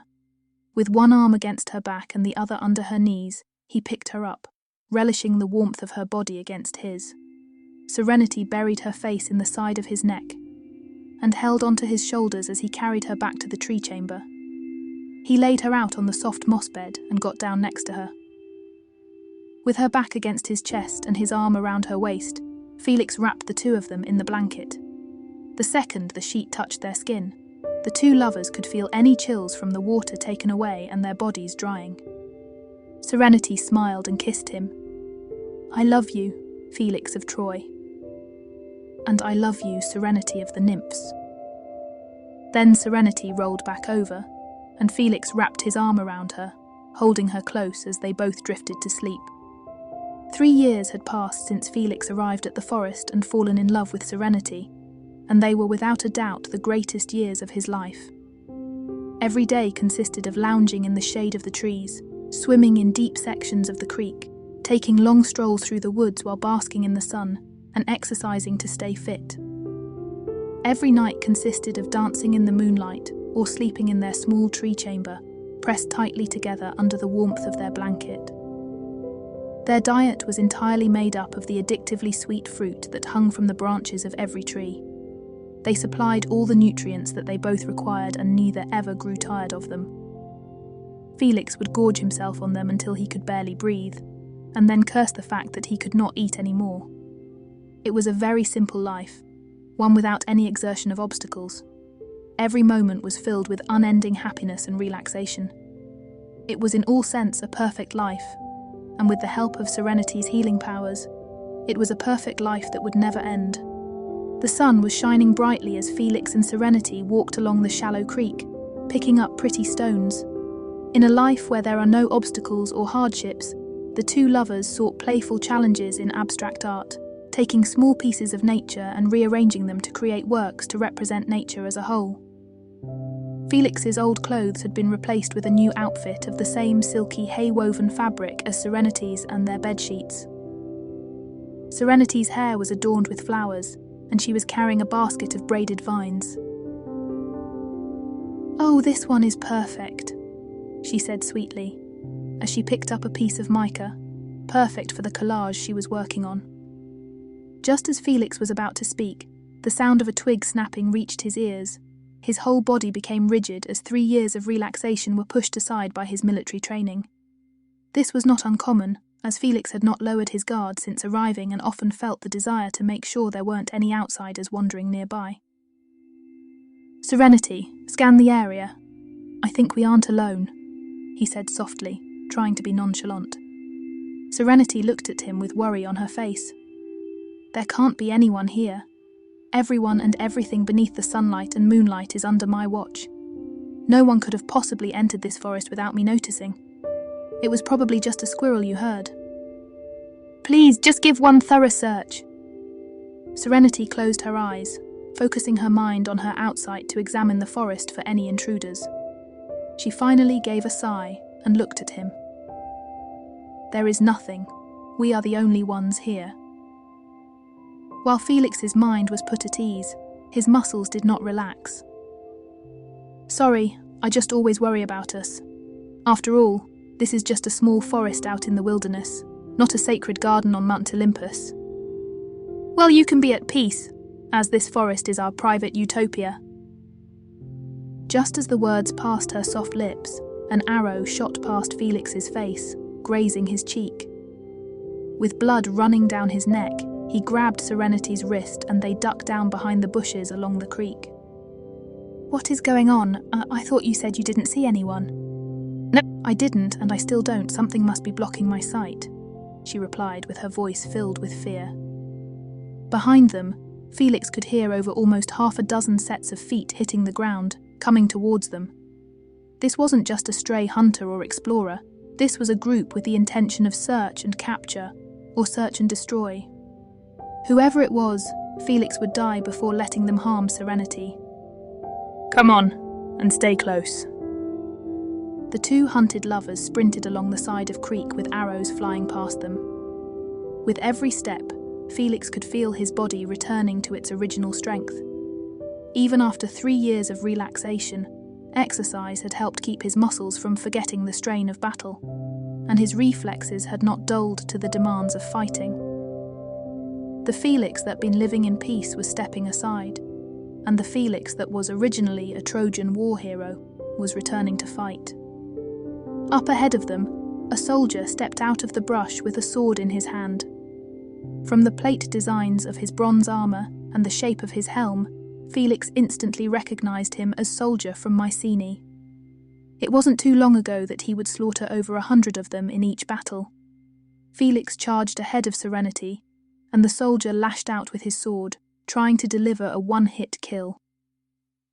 The Trojan warrior dodged the clumsy stab, knocked the enemy's arm aside, and tackled him, pinning him. Before his foe could try and slash him with his sword or grab a stone from the creek, Felix snapped his neck by slamming him in the jaw with his palm.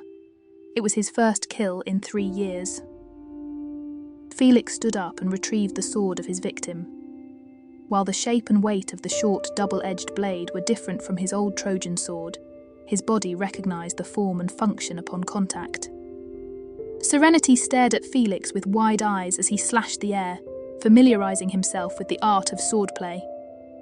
When we run, stay close. When I fight, stay back, he instructed with a very calm but determined voice. Serenity nodded and grasped his hand. They then turned and ran into the woods, keeping their senses open to the presence of enemy soldiers. I can't see them at all with my outsight. Somehow they are blocking my vision completely. Then how about we find our why? Felix cursed through gritted teeth. He then released Serenity's hand as he spotted 4 soldiers up ahead, standing in a large clearing. Following his instructions, Serenity slowed down and Felix increased his speed, jumping into the clearing and surprising the soldiers. Without the slightest hesitation, he slashed the throat of the first, sending a fountain of blood from the laceration. Felix then turned and blocked a slash from another soldier, responding in kind by sidestepping behind him and lopping off his head. He quickly stepped back, dodging the arrow from the third soldier. Before the Mycenaean could draw another one, Felix darted over and shattered his bow with a wide slash, then drove the tip of the sword straight through his chest, managing to pierce both sides of his armor with his full strength. He looked back at the 4th soldier as he pulled out a horn to signal the rest of the troops in the area. Just as his foe began the call, the Felix knocked the horn out of his hand and then stabbed upwards, piercing his skull. Felix suddenly let loose a howl of pain as an arrow shot through the air and stabbed his shoulder, piercing the muscle and flesh with ease. He had been struck with countless arrows when he was a soldier, so this was nothing but a further adrenaline rush of nostalgia. Serenity stifled a scream at the sight of his injury and the blood streaming from it. Gritting his teeth, Felix ripped out the arrow and turned to see the approaching crowd of Mycenaean soldiers. There were over 24 of them, all armed and ready. For Serenity, for my family, and for the city of Troy, I will kill all of you. The first soldier jumped out into the clearing and tried to stab Felix with his spear, but the Trojan ducked to the side and stepped forward, stabbing him through the gut and making him cough up blood. He then grabbed the soldier's spear as he fell to the ground and used it to stab the necks that entered his range of killing. Running him through, Felix stabbed him in the chest and slammed him into a tree, lodging the blade in the trunk and pinning the man there. The third soldier charged with a large battle axe, swinging low from the side to strike Felix's knees and cripple him. Sending all his strength to his legs, Felix jumped over the attack and stabbed Wielder between the shoulder and the neck, killing him in a single blow. As the man fell to the ground, an arrow launched by the fourth soldier struck his palm, bursting out of the back of his hand. Ignoring his agony and the blood streaming from his fingers, Felix charged towards him before he could reload and swung his hand, stabbing him in the eye with the tip of the arrow.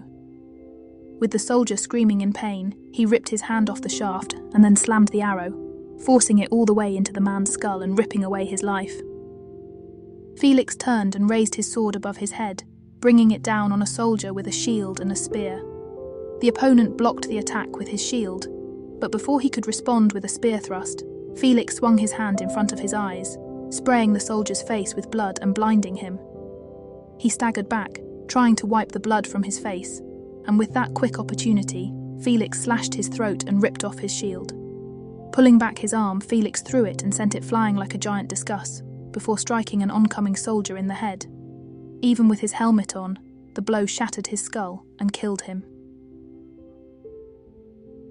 The 6th, 7th, 8th and 9th all charged towards him, armed only with swords. Snarling and roaring like an animal, Felix carved them all down without mercy.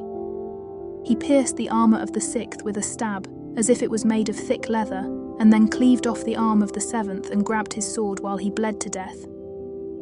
Using the two swords, he blocked the coordinated attacks of the 8th and 9th, kicked the 8th to knock him back, and then beheaded the 9th with a twin scissor slash. With the 8th still on the ground, Felix raised his swords above his head and stabbed down into his chest, tearing through his lungs and soaking the ground with blood. Soldier after soldier charged towards him with the intent of murder, but with a sword in each hand and the drive to protect serenity in his heart, Felix slaughtered them all without hesitation or opposition. As he tore through the armour of his 19th victim and slashed him from shoulder to hip, he lurched forward in pain and looked down. An arrow had pierced his chest, driving through his body and passing just under his heart. "Felix!" Serenity screamed. Refusing to let the injury slow him down, Felix slashed the throat of his 20th enemy, giving his neck a wide, bloody smile. A second arrow was launched, striking him in the gut. He staggered back with blood pouring from his mouth and struggled to catch his breath. Knowing that he was so close to victory, he just had to charge through the pain. Felix looked up and spotted the soldier that had launched the arrows. His allies were running past him, taking advantage of Felix's injury.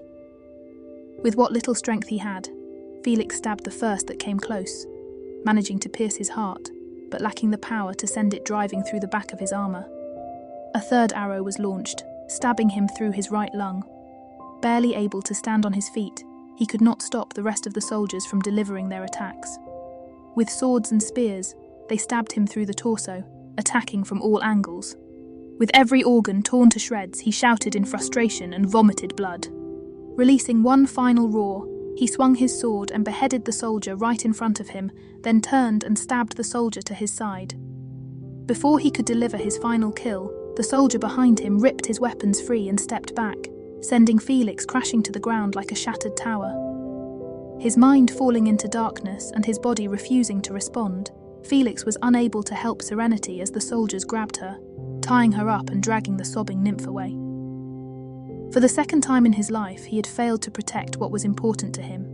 No matter what he did and how hard he fought, he could not keep those that he loved safe, and this time, the strength to run was not in him. As his blood soaked the ground and his eyelids slowly sank, a bright flash filled his senses. Felix took a deep, shuddering breath, realizing that he was alive. Had that really happened, or had it only been a nightmare? He looked at his chest and felt an invisible punch to the gut as he saw the amount of blood that soaked his shirt. His wounds had disappeared, but the blood was still wet. It had really happened, and that meant... "Serenity!" Felix called out as he bolted to his feet and stepped forward.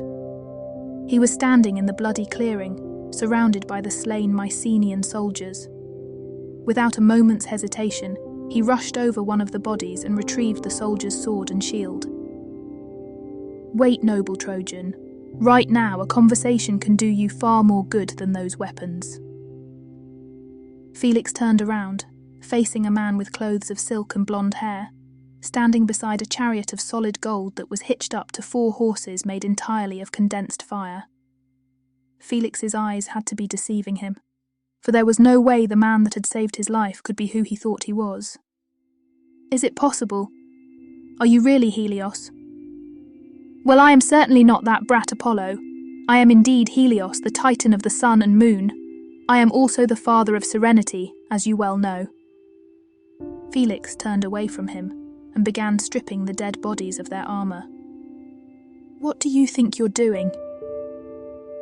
The warmth has not completely left these bodies. The rest of those soldiers can't be more than a few miles away. Even if they're on horses, I still might be able to chase them down and rescue Serenity. Nymph. While you are right about the time, you are wrong about the distance. She has already reached the city of Mycenae by unholy means. Felix turned to him with his teeth bared. Then take me there. I don't care how she got to the city so fast, but I know your chariot can get me there with divine speed. It was not a request. Not yet. I must bring you to Mount Olympus. The gods have a matter to discuss with you that is of the utmost importance. They need your help. The answer left the warrior so furious that it took all his will to keep from shaking. Hear me now, Titan. The only reason why I have shown you this much respect is because you are the father of Serenity, but you have a lot of nerve telling me that the gods want my help. The very thought that they have the right to ask me for help is worthy of execution. Helios gave a deep sigh. I understand your hatred, and it's true that the gods don't deserve your help. However, you cannot save Serenity the way you are. You are not nearly strong enough. Felix, listen to me. Just as the gods need your help, you need theirs. Sword in hand, Felix stormed over to him. Do you know who needed the gods' help? My sisters, when they were raped in front of me. Do you know who needed help from the mighty gods? My brother, when he was stabbed more times than I could count. I don't need the gods' help. I need them to stay out of my way, or else I'll carve them all down, just like I did these poor fools around us. Now, take me to Mycenae, or tell the gods that they would do well not to underestimate a mere mortal.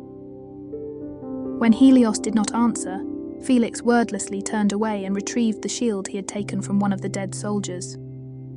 Is she not worth it? Helios called out before Felix could leave the clearing. The human stopped dead in his tracks and turned back to the Titan. Is your love for my daughter not great enough for you to put aside your anger and swallow your pride? Surely these 3 years have rehabilitated you enough to show some compassion, if not forgiveness. Listen to me, Felix. You and the gods share the same goal and the same enemy. I'm not asking you to work with them for their sake. I'm only asking you to hear them out for Serenity's. The sky was filled with golden clouds, moving faster across the blue abyss than a stampeding horse fleeing from hungry wolves. Felix was flying through the sky with Helios on his golden chariot, several miles above the safety of solid ground. He was tapping his fingers impatiently against the side of the chariot, and he repeatedly shifted his grip on the hilt of the Mycenaean sword he had stolen. Even while flying above the clouds, his mind was focused solely on rescuing Serenity as soon as possible. You mask your emotions well, Felix finally said, breaking the silence. I cannot afford to be angry and irrational at this time. I must keep my mind clear for the sake of my daughter. Helios responded with his voice trembling. Then you truly did love her and her mother? Helios tried to crack a smile, but it became little more than an awkward shift of unsure facial expressions. You could say that. He then looked ahead and gained a real smile. Welcome, Felix, to Mount Olympus. Felix looked ahead, and his jaw sank so low that it was almost ripped from his skull. With the sun shining on the sea of clouds and giving them a golden shade, a colossal temple of diamond and marble was built into the summit of the tallest mountain in the known world, Mount Olympus. The temple was decorated with statues of the gods and goddesses and surrounded by courtyards containing entire geographical areas. Fields, forests, and even lakes were all being held in creases of the colossal mountain, held up so high that no one on the ground could ever see them. The courtyards were filled with the mystical creatures of legend, all living peacefully in their gardens. Winged horses flew between gargantuan pillars. The Ceryneian hind grazed in a sunlit field. The Laelaps was lying in the shade of a tree while chewing on a bone.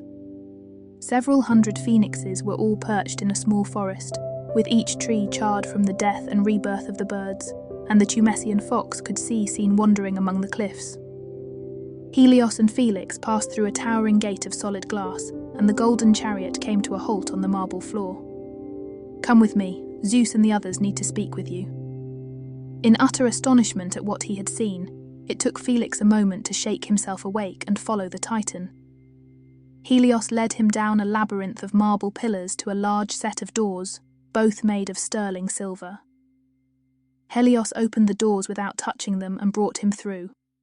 They both entered a circular room with every surface made of a precious mineral, jewel, or metal. The walls were lined with thrones, and sitting in each was a god or goddess, not to mention the remaining Titans. Without having ever seen them before, the mere human could instantly identify deities like Athena, Zeus, Poseidon, Apollo, and all others. Felix tried to maintain his composure and keep his temper in check in the presence of the gods. He would have normally spat on the ground in insult, but his mind was too fixated on serenity.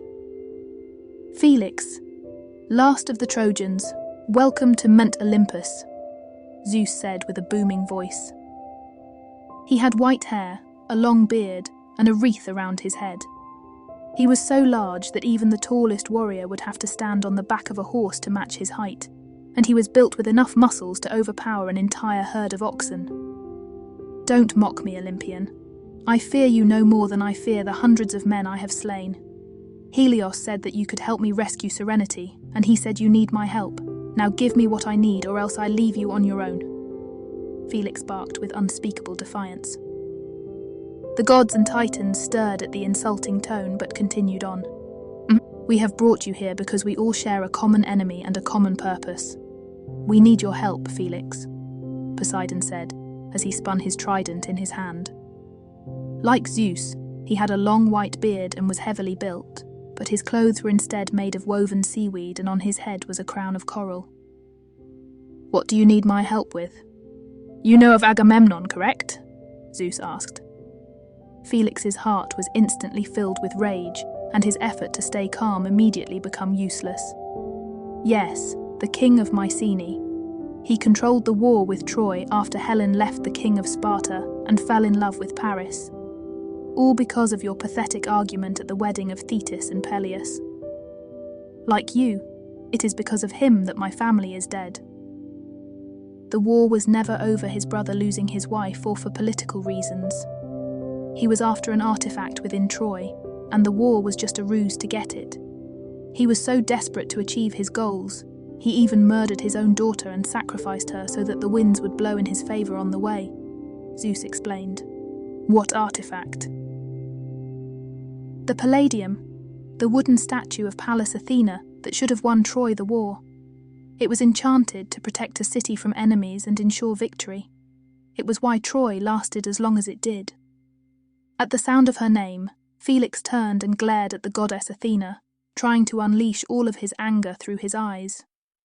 She looked to be a woman in her late 20s, wearing a pearl-white dress with a bow across her lap that was made of a single unbroken piece of bone. Regardless of Felix's anger, she was quite beautiful, but she did not give off the tender radiance of serenity. Why was he after it? Did he want it to strengthen his own city? After all, it's not like the model of the statue was on our side, Felix asked without turning away from Athena. "No," Athena muttered, returning the glare. "He wanted what was inside of the statue. You and your fellow Trojans originally believed that it was I that created the statue and sent it down from the heavens, but that is not truly what happened. Only recently did we find out what the Palladium truly was and who created it," Poseidon interrupted. "It was a vessel to hold and protect a dangerous artifact. The powers imbued in the statue protect whatever city is its home, in order for the city to protect the statue and what it held, so that the artifact within could not be taken and used." The one who created the statue was Pandora, and the artifact is her cursed box. It is the darkest and most powerful object in the world, and Agamemnon somehow found out about it, even when we did not know the secret of the statue. But what does that have to do with Serenity? Pandora's box is pure malevolent evil, and I curse the day that I made it. Over the years, the vessel has aged and become more tempered. The darkness within it has grown more powerful than I would have imagined. Even without being opened, it has the power to affect the world around it with its deathly influence. However, at the cost of this increase in strength, you could say it is being crushed under the weight of its own power. The box could originally be opened by a mere human with the innocence of curiosity, light being used to set free darkness. Now that the box has become more powerful, it requires sacrifice to be opened, something more pure than a curious human. So it needs a nymph. Helios turned to him. Not just any nymph, but the most powerful nymph alive. Of all the nymphs in the world, Serenity is the most pure and mystical. Even after being intimate with you, she is still far more pure than even a virgin human. You have seen the healing abilities that she possesses and the way that all life reacts to her. It took me almost an hour to heal your injuries, when it would have taken her less than a minute. I loved her mother with all of my heart, and she was born from that love and my power. For 3 years he's been hunting down nymphs and sacrificing them to the box, trying to get it to open. Only by rumour of the fruits in Serenity's orchard from a traveller that passed by the edges of your forest did he ever learn of her exceptional powers. He wants to open the box in the hope that he can wield its power and rule over all in existence. If that box is opened again, the world as you know it will end. Not even we can stop it if its evil is set loose, Zeus said with his voice full of dread. Even if you can't stop the box, can't you at least stop it from being opened? Can't you go down to the human world and stop Agamemnon yourselves? No. For Pandora's box isn't the only artifact he got as a spoil of war. He also stole the apple of discord, the apple that started the argument that led to the war itself. With the dark energy radiating from the box, Agamemnon was able to change the nature of the apple. Originally, it only affected goddesses and made them argue. Now it is so powerful that it repels all gods and can even drain them of their powers. If we were to enter Mycenae, we would be weaker than regular humans. We need you to stop him. Had it been a regular apple, that argument would probably have never even happened. Aphrodite defended, but because it was one of Eris's golden apples of discord, it affected us like an energizing drug. Why me? Felix couldn't help but ask. Because in the Trojan War, you were one of the finest warriors alive. You were in league with Hector, Paris, and even Achilles. It is in sieges like the Trojan War that legends are made, and you are the last legend still alive. You are one of the finest fighters in the world, and what separates you from all others is the fact that now you truly have something to fight for. You can fight with vengeance in your mind and my daughter in your heart, Helios said, frustrated that he could not save her himself. So let me make sure I understand this. You want me, the last member of a society that you allowed and even helped to destroy, to clean up your mess because you are too weak to do it yourselves? I've had enough of his arrogance, a snarling voice boomed, shaking the hall with its volume. Felix looked back as one of the gods leapt from his throne with a crimson double-edged sword. The god was as tall and muscular as Zeus, but wore nothing more than a loincloth and a golden helm. He was Ares, the god of war. He landed on his feet, shaking the floor so violently that Felix almost fell off his. If he is going to disrespect us so, then I will kill him and handle this myself, he thundered, charging towards Felix with his sword raised. Without a glimmer of fear in his eyes, Felix raised the Mycenaean sword he had taken and used it to block the god's attack. The man-made sword, which would have snapped under normal circumstances, held strong against all odds. Ares gazed in astonishment as he looked down at the confident Trojan, trying to overpower him. Cracking a smile, Zeus began to chuckle. That is why we need you. Your will is stronger than anyone else, even strong enough for you to physically defy a god. Felix, we are only explaining to you why our enemy is the same so that we can help each other. We do not wish to insult you. Before this barbarian attacked me, I didn't say I wouldn't accept the challenge. I will do it without hesitation. But there are still answers I seek. How is it that Serenity was not able to see the soldiers of Mycenae? How is it that you didn't know of Agamemnon's plans until now? And why is Serenity the most powerful nymph?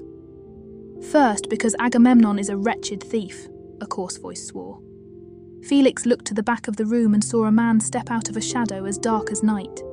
His skin was deathly pale, and he was wearing dark clothes that looked like rotting animal skins. Hades, Felix muttered in fear. On his way home from Troy, he managed to sneak into my realm while I was busy dealing with all of the dead from the end of the war. While I was distracted, he stole my helmet of invisibility. Using the box that my brother so foolishly created and forgot about, he changed its nature as well. Now the helmet's power can affect those that aren't even wearing it, and not even we can see them from our realms. At the cost of this change, gods and regular humans when face to face can see those that are under its affects. Agamemnon knew we would be watching him after the war, so he had the nerve to personally steal from me.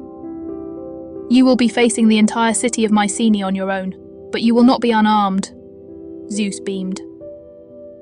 On cue, Poseidon slammed his trident down on the floor. 10 feet away from where Felix was standing, the marble tiles opened and 3 pedestals rose up, each topped with an artifact. On the first was a golden leaf-bladed longsword with a wide guard formed by 2 sterling silver carvings of horse heads, the symbol of Troy. On the second was round shield with a surface of goatskin and edges lined with golden tassels. On the third was a cape of lion skin.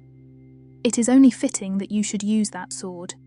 It is the sword of Troy, and we have retrieved it and enchanted for your sole use. It carries with it the will of every Trojan who has ever lived, and channels their strength into only the most worthy Trojan, only you. It is the legacy of your people, carried on in your desire to fight and save this world. It grants you unstoppable strength, and the weapon itself never breaks and never dulls. With it in your hand, you will have enough strength to crush diamonds into powder as if they are clods of soil. The shield is the aegis.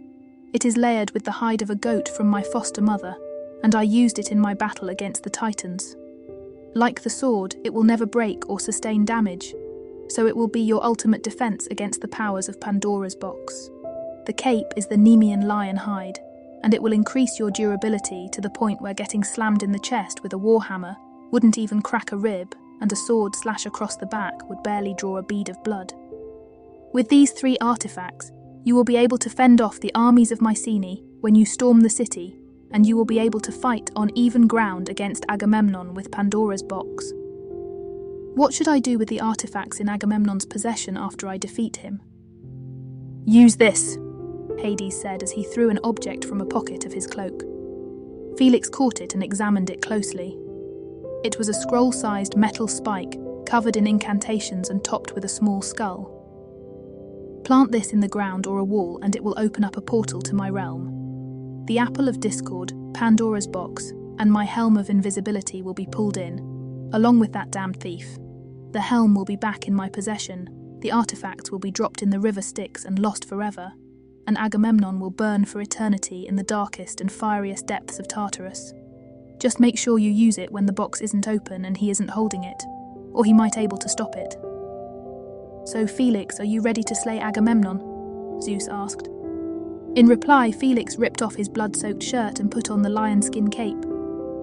If it meant rescuing Serenity, I would fight Agamemnon and his armies with nothing but my fists. Just as he was about to grab the sword of Troy, his hand stopped and he looked up at Zeus. You still didn't answer my question. Why is Serenity the most powerful nymph?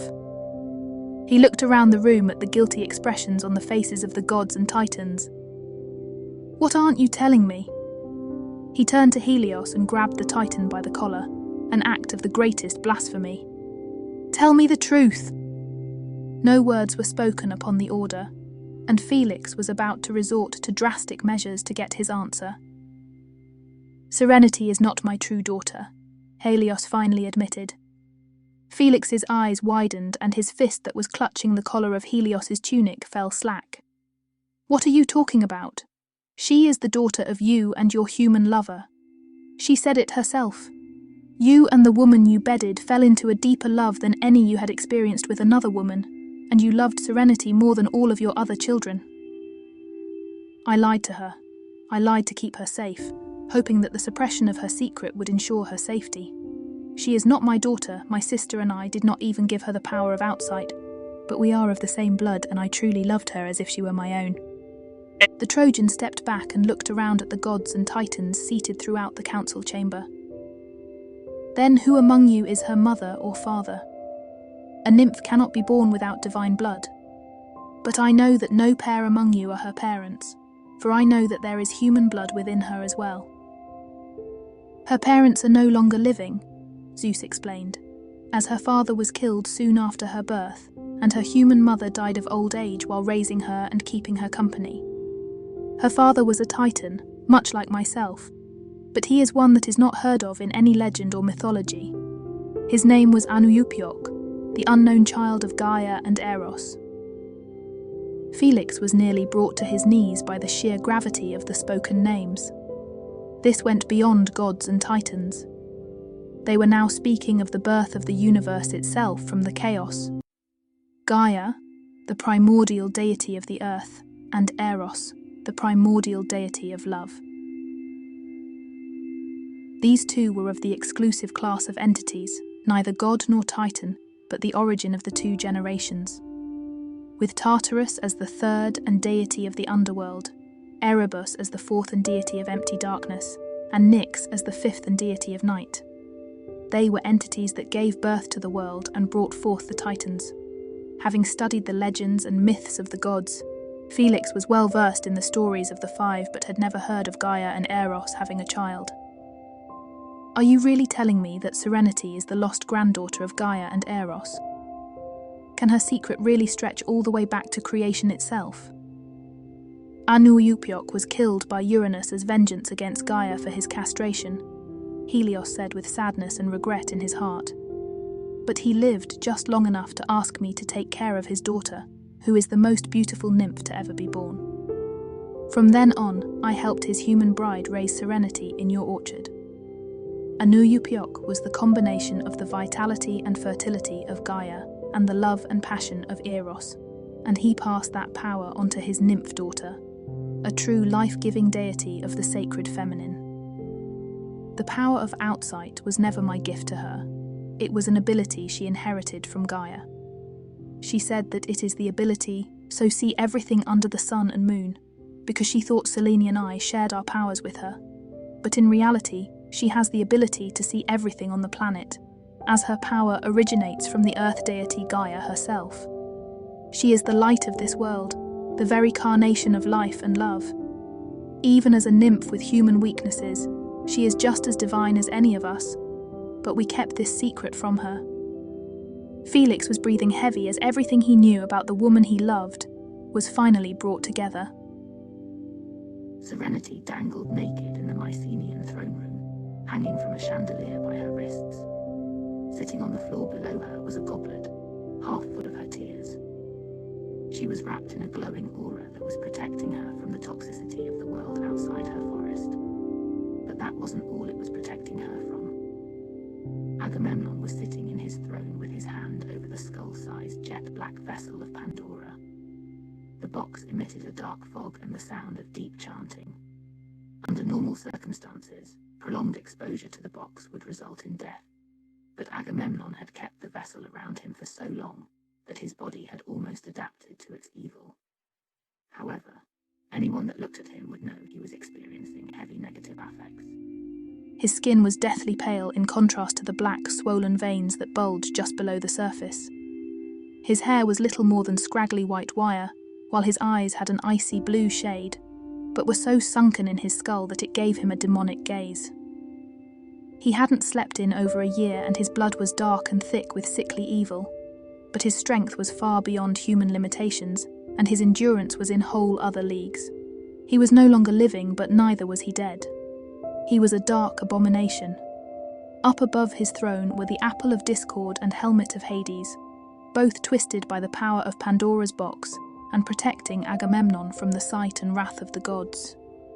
As he stared at Serenity's naked body, he couldn't help but lick his lips. She was the most beautiful nymph he had ever seen, and he desperately wished to ravage her. For as long as he had been hunting nymphs, he and his men loved to rape them as well. The violation of their purity almost always killed them like poison, but that simply proved them to be unfit sacrifices. Serenity was different. She was much more powerful. The aura that was wrapped around her was known as the Nymph's Shade, and it protected her from the outside world like an insulating blanket in the most deathly cold.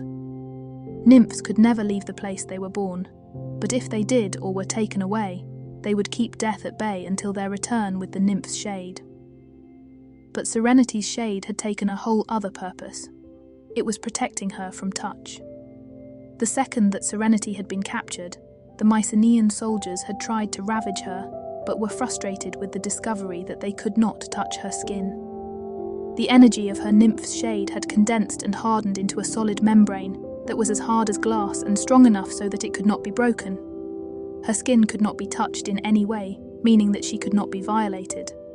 The throne room was almost devoid of light, for all windows were covered and only a few torches and lanterns were burning. The expansive chamber reeked of blood and rotting flesh, and the floor was covered in bones and half-eaten bodies. Not long after Agamemnon came back from the war, he stopped eating fruits and vegetables altogether. A year later, he was a ferocious cannibal that would rape and kill his prey before eating them. His personal assistants had to search the city of Mycenae for orphans and homeless people to throw to him. One of his personal assistants walked through the dark room, kicking aside the bones and pieces of human flesh in his way. He was a very sadistic man, also taking pleasure in torture and rape, especially when it came to nymphs. Like his king, he couldn't help but lick his lips and stare at Serenity's beautiful body. It won't be long now. She'll only be able to keep her nymph's shade going for another few hours. Yes, once that membrane finally breaks, I'll be able to sacrifice her to Pandora's box.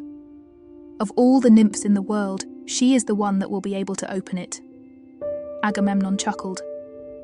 It's strange that she refuses to lower her shade. Doesn't she know that the stronger she makes it, the less time she has to live? She would rather die early than let us sample her body. I think that is what she wants. She wants to die early and die untainted. The soldiers told me that they encountered a man with her in the forest and that she was crying when they killed him. She obviously loved him and wants to join him in the afterlife without having been violated. It's so pitifully sweet. The doors at the end of the throne room opened and a soldier stepped in, instantly averting his gaze so that he wouldn't have to look at his demonic king or the half-eaten bodies that littered the floor. My king, there are reports of a man being lowered from the sky in a golden chariot at the outskirts of the city. It looks like the gods have finally found a messenger boy to thwart me. I will not let one man ruin my plans.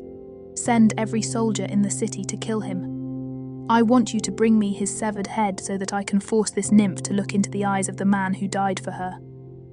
Felix stepped off of Helios's chariot at the outskirts of Mycenae. In the distance, he could see Agamemnon's palace, sitting beneath twisting black clouds. The entire city was like an overturned anthill as the citizens locked themselves in their homes, and soldiers were brought into formation to apprehend him. On his left arm was the Aegis shield, in his right hand was the sword of Troy, and hanging from his neck was the Nemean lion skin. This is as close as I can bring you. The power of the Apple of Discord won't let me enter the city, Helios said as Felix cricked his neck. Thank you. Do not thank me. Just please save Serenity.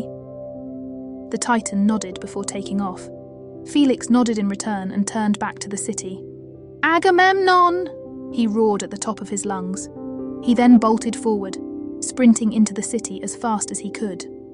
With the sword of Troy increasing his strength and stamina, he was able to run twice as fast as before with only a fraction of the energy. As Felix shot down the streets of Mycenae, he could hear the shouts of soldiers as they all swarmed towards his position. Up ahead, a line of troops blocked off the street and turned to face him with their bows raised. In perfect synchronicity, they all launched their arrows, sending the barrage of bolts flying down the muddy street towards him. Felix didn't slow down or raise his shield as the arrows whistled through the air and bounced off his skin. With the Nemean lion skin increasing his endurance to superhuman levels, the arrows were less harmful than hailstones. With a challenging roar, he raised his sword above his head and then slammed it down onto the ground. From the force of the impact, a devastating shockwave erupted from the point of contact, surging outwards in all directions. Carts along the sides of the street were ripped to pieces, buildings shattered into storms of splinters and shrapnel, and the soldiers were all knocked off their feet with bone-breaking force. Without missing a beat, Felix jumped over them and continued onward, facing his next challenge. 50 feet away, several dozen soldiers had filled the street and were charging towards him with their shields raised and their spears drawn. Felix ducked down behind his shield and increased his speed, slamming into the mob head first. Their spears instantly shattered against the power of the aegis, and any that weren't destroyed were deflected or missed him completely. The soldiers were thrown back by his enhanced strength, and with that opportunity, he began hacking and slashing with his sword. With a monstrous snarl, Felix carved down all the soldiers in his path, cutting through their armor as if they were all garbed in parchment. Blood filled the air as he would send the sword of Troy driving through their hearts and lungs or slash them from shoulder to hip and tear open their rib cages with ease. With each soldier he carved down, his resolve would rise in ferocity, and the sword of Troy would begin to glow and shimmer. Each kill increased the bending of the light, forming a sleeve of heatless fire around the blade that increased the cutting range of the weapon inch by inch. The colourless flames were the metaphysical manifestation of his will, brought into reality through the enchantments of the sword of Troy. As he moved deeper and deeper into the horde, the soldiers began to attack him from all sides, trying to strike from some exposed angle.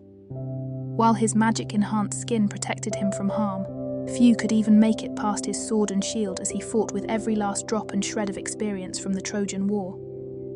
10 years of fighting were all flashing through Felix's mind, with memories of all he had killed, mixing with the image of those currently dying before him. In his mind, he was invincible, and no one could challenge him. In the past, Felix was practically a legend in the city of Troy, and now that legend had returned to wreak havoc upon the enemy of his old home. As the battle progressed, more and more soldiers were being drawn from throughout the city, and before long the entire Mycenaean army was grouped around him, with every soldier reaching out in the hopes of delivering the lethal strike that would turn them into heroes. No matter how many stepped up, they could not overcome the power of the Olympian artifacts and the sword of Troy, which was wreathed in a colourless burning sheath that increased Felix's range of attack by 15 feet, allowing him to carve through enemies and obstacles without the sword even touching them. Every slash or stab they delivered barely managed to break the skin. Every attack that Felix blocked caused his enemy's weapon to shatter when it touched the aegis shield, and every strike he dished out with the sword of Troy carried with it the strength to rip entire squads of soldiers in half and slice through the most powerful defences. Felix moved through the city at the same speed as a runner carrying a message, hacking away at every soldier in his path without a moment's hesitation or drain of time. To kill multiple soldiers at once, he would slash the air with all his strength and send a huge crescent blade of the colourless fire that streamed from the edge with power to rip open dozens of soldiers at a time, or stab the ground as if it were his enemy and create a seismic shockwave that would level the entire area. In just a couple hours, Felix had slain several thousand soldiers, and the rest were fleeing the city in fear for their lives. The drained warrior staggered up the front steps of the Mycenaean palace, gasping for air and completely exhausted. After all the men he had just killed, Felix barely had the strength to walk, and even with the Nemean lion skin increasing his endurance, he was covered in blood from all of the slashes he had sustained in battle. They were shallow, but every inch of exposed skin burned. Felix fell to his knees, trying to catch the breath that would not return. In just a few hours, he had basically refought every battle from the Trojan War in succession, and not even his sword or cape could restore his depleted stamina. So tired. I can't move. Felix collapsed to the ground without a single spark of energy within him, but when he hit the ground, he landed awkwardly with his sword beneath him. The tip of the magic blade had poked his side and blood was slowly streaming out. The pain of the nick brought up memories of when he first met Serenity and how she healed his wounds with her tears. The image of her beautiful face and the sound of her sweet voice echoed through his mind, reigniting the flames within his heart. No, I refuse to let Serenity die. I refuse to let the one I love lose her life because I am too weak. I refuse to stand by while all that I care about is taken away from me. Felix cursed as he pushed himself back up onto his knees. He slowly got back on his feet, ignoring the aching tiredness in his body. "Serenity!" he shouted with almost inhuman volume. Felix's voice echoed through the halls of the Mycenaean palace, carrying the single word all the way to the throne room. Hanging from the ceiling with her nymph's shaded dwindling, Serenity's tears ceased their steady fall. Her eyes widened as she heard her name and recognized his voice. She thought she had seen him die, but there was no way she would mistake his voice. "Felix!" she cried out with new hope in her heart. As her voice reached him, all of the aching tiredness that weighed him down fell away like water. His limbs stopped shaking, his wounds stopped bleeding, and his breathing became calm once again. By hearing her voice, his body was fully rejuvenated and his resolve was rekindled. With this newfound burst of strength, he ran into the Mycenaean castle, desperate to find the woman he loved. Guided by his heart and instincts, Felix found his way to the huge twin doors of the throne room. His sword ready, he kicked the massive doors off their hinges, letting light flood the dingy chamber. Felix gasped as his eyes fell on Serenity's naked body, reflecting the light off her glistening turquoise skin. "Serenity," he gasped as I ran over to help her. "Felix, look out!" she screamed without even being able to look at him. Before he could react, something tackled him from the side, throwing him through the air and sending him crashing into the wall with enough force to run cracks through the marble. Without the Nemean lion skin, such an impact would have shattered every bone in his body and instantly killed him. At worst, he just suffered a painful knock to the head and some bruises all over. As he got to his feet, a dark laugh echoed throughout the room. Felix looked around, trying to spot his enemy, but the room was too dark to see anything. He looked up at the top of the far wall and could detect the faint lines of light from the sun outside. He slashed the air and sent a blade of the burning aura from the sword of Troy across the room, cutting through the curtains, blocking the windows and letting light stream in, but not without leaving huge gashes in the stone pillars that stood in the way. Sunlight flooded the chamber, and Felix nearly vomited at the sight of the human skeletons and half-eaten bodies that littered the floor. "So, the champion finally arrives." Felix turned to the corner and spotted Agamemnon, standing with Pandora's box in his hand. His dark clothes seemed to be made of a shadowy fog that shifted and swirled while maintaining their solid form. He looked more demonic than human, and the miasma being given off by Pandora's box was making Felix sick to his stomach. Not even Hades gave off a presence as foreboding this man. "So you're the bastard that started the war. It was your men that destroyed my city, butchered my family, and kidnapped Serenity." The Dark King just laughed. "Then I am to assume that you really are Felix of Troy.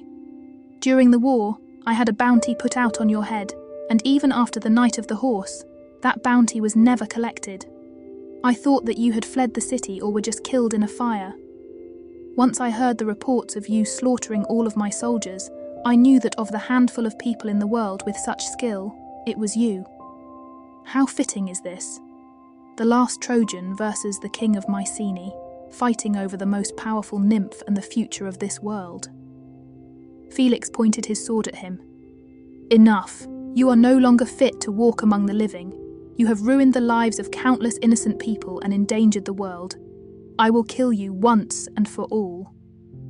"Go ahead and try," Agamemnon laughed as he held up Pandora's box. A low hum filled the air and a jet of compressed slime-like smoke shot up from the box towards Felix. The warrior ducked to the side and the blast sprayed the wall and floor, burning through the stone and leaving a toxic black sludge behind. "It seems that the gods didn't know how powerful the box has made me. Even with your weapons, you are no match for its dark energy." The king laughed as he fired another blast. Felix crouched down and blocked with the Aegis shield, sending the shadow blast spraying off like a waterfall on rock. Even through the mighty Aegis, Felix could feel the darkness and malevolence of the vessel seeping into his flesh. Without warning, Agamemnon completely disappeared and reappeared behind Felix with a demonic grin. Pulling back his leg, he delivered an inhumanly powerful kick, throwing Felix across the room and sending him crashing straight through one of the pillars holding up the ceiling. He's able to disappear and reappear anywhere instantaneously, so that's how he was able to get Serenity to Mycenae so quickly, Felix realized while coughing up blood. The Trojan quickly got to his feet and ran to dodge another shadow blast from Agamemnon. The malicious beam tore through anything it touched, and he knew that even he would die if it struck him. As Felix ran, he picked up a piece of rubble and threw it with all his strength at the undead king, but the block of marble was reduced to dust before it could even reach him. "Do you really think you can kill me? With Pandora's box in my arsenal, I have become a god. You have no chance of defeating me. You are not the only one wielding enchanted artifacts, and by their power and my resolve, I will end you." Changing his course of action, Felix turned and sprinted towards the king. Agamemnon shifted the aim of his shadow blast and sent it straight towards him, but Felix blocked with his shield as he ran. Just before Felix could reach him, Agamemnon again disappeared in a cloud of black smoke. Felix quickly reversed his grip on his sword and thrust back, knowing where he was going to materialize. The guess was correct, and the Demon King appeared behind him, just before the sword pierced his chest. The blade broke through his ribs without any resistance and skewered his heart, but he showed no reaction to it at all. He didn't gasp, stagger back, or even bleed. "Like I said, you have no chance of defeating me." He then pulled the sword of Troy out of his chest and stabbed Felix through the gut with it. The Trojan immediately vomited a mouthful of blood, and Serenity released a teary scream. Agamemnon then punched him in the jaw and threw him back. Felix hit the ground below Serenity with blood pouring from the wound of the blade lodged in his stomach. "Pathetic," Agamemnon scoffed as Felix removed the sword of Troy. "Felix, the chalice beside you is filled with my tears. They'll rejuvenate you. Use it. Quick," Serenity begged. With shaky hands, Felix picked up the chalice and poured the glowing fluid on his wound, instantly healing it and sending strength coursing through his veins. He slowly got to feet and spat out the last glob of blood, glaring at Agamemnon with new life burning in his soul. "Your faith in your chances of victory is as pathetic as your strength," Agamemnon taunted.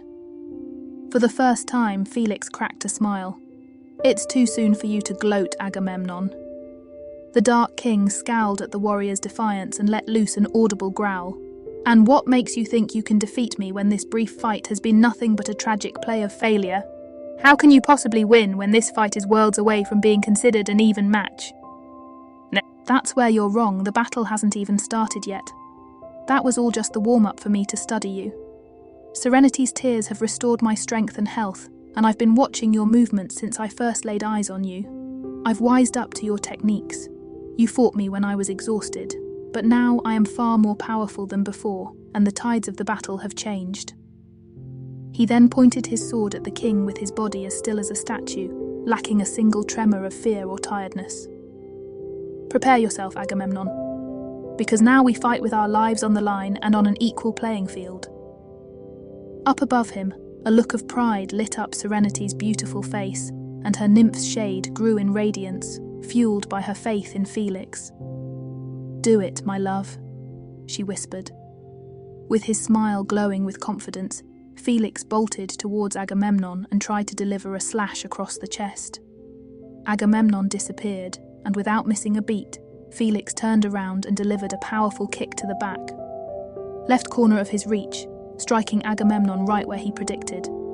The kick was delivered with bone-shattering force and knocked Agamemnon across the room in a complete role reversal. Up in the air, Agamemnon snapped his fingers and a large straight single-edged sword of black steel formed in his hand.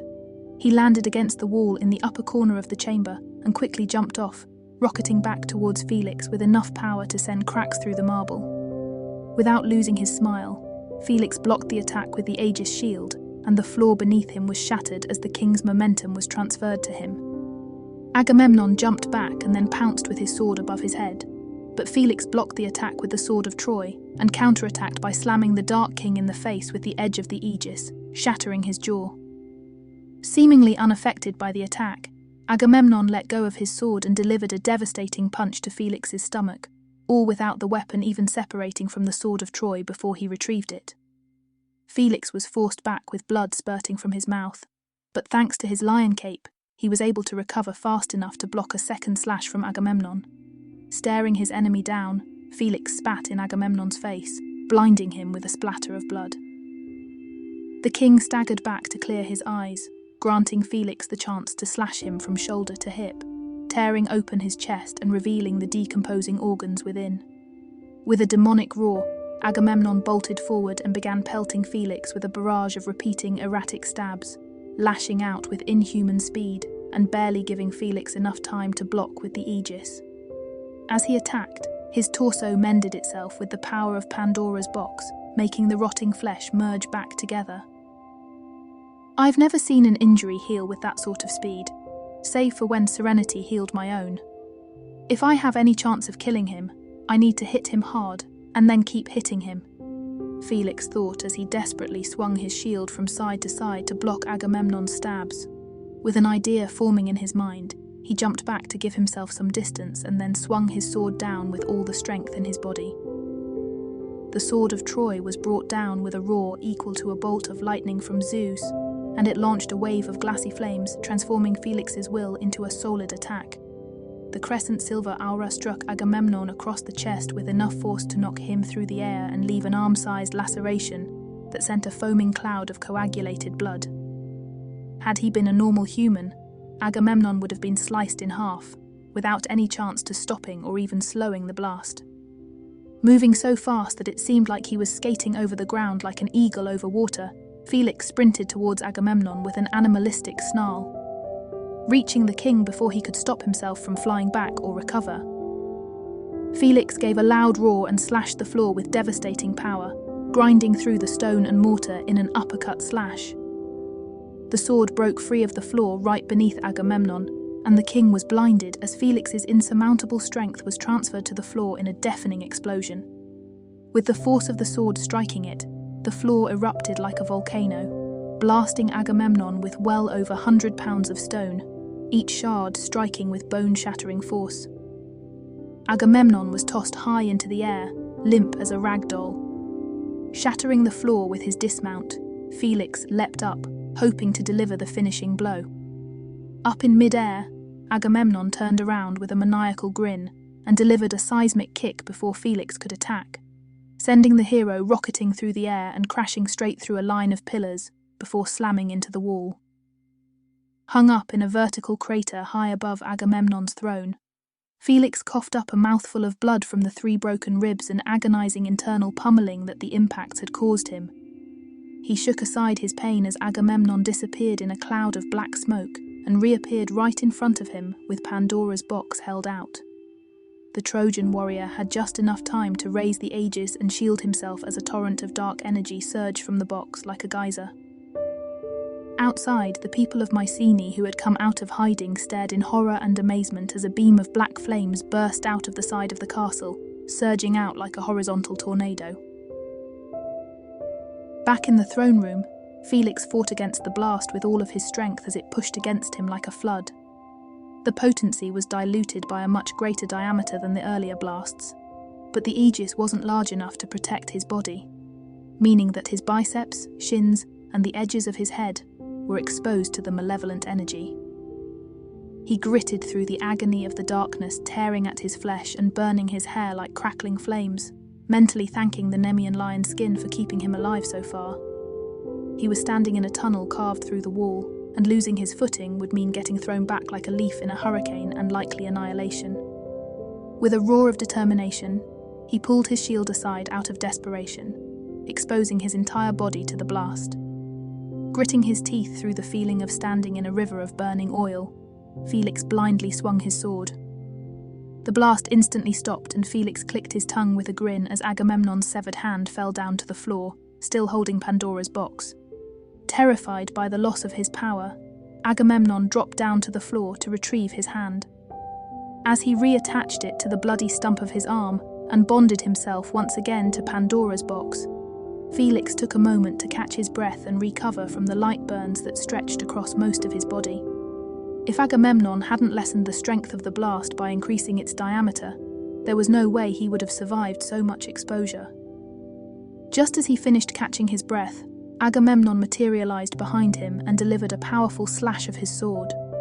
Felix blocked the attack with the aegis and was knocked out of the hole in the wall and down to the floor. Quickly getting to his feet, he raised his sword above his head to stop a second attack, delivered by a skyward strike. The ground beneath Felix shattered from the impact, but the warrior showed no weakness and countered by slamming Agamemnon in the side of the face with his shield. Agamemnon staggered back, pushing his broken jaw back under the flesh from which it had burst out of.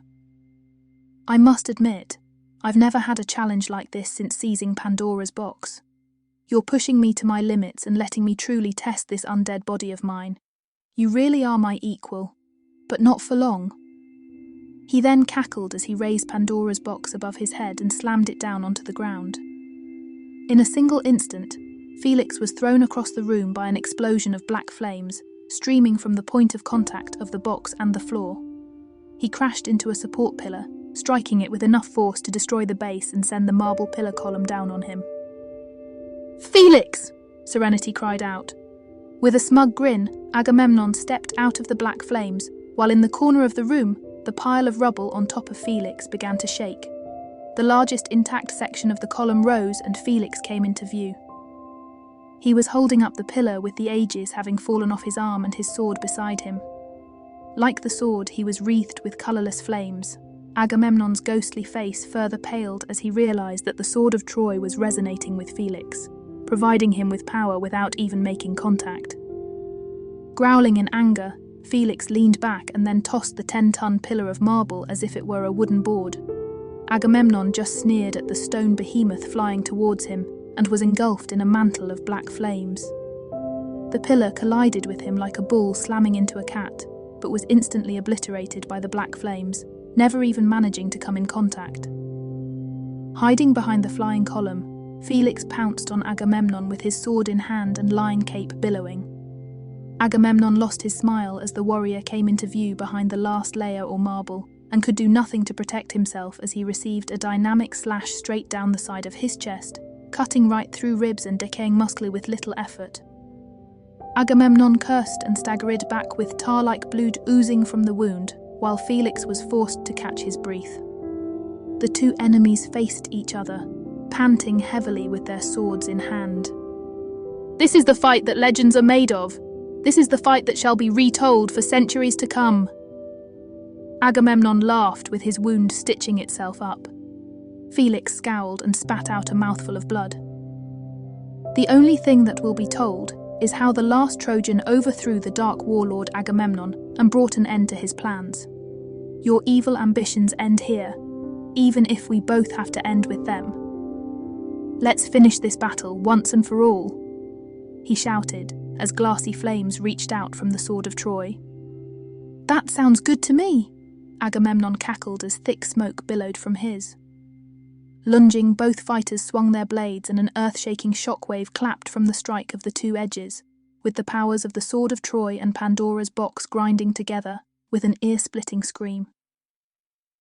The fighters disengaged and swung again, creating a second shockwave that made the entire castle tremble.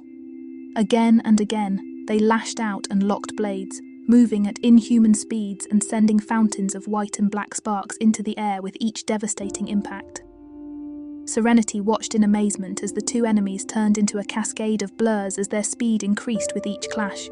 This was a new battle, one where there was no time to catch one's breath between attacks and try to come up with a plan. There wasn't even enough time to orchestrate a block. Both slashed, or one would be killed. That was the rule of the game. Every collision was the result of two attacks with the intent to kill cancelling each other out. Even with this raw animalistic trait, the battle was also quite beautiful, displaying two legacies of honed skills, both being wielded with the same lethality as the blades themselves.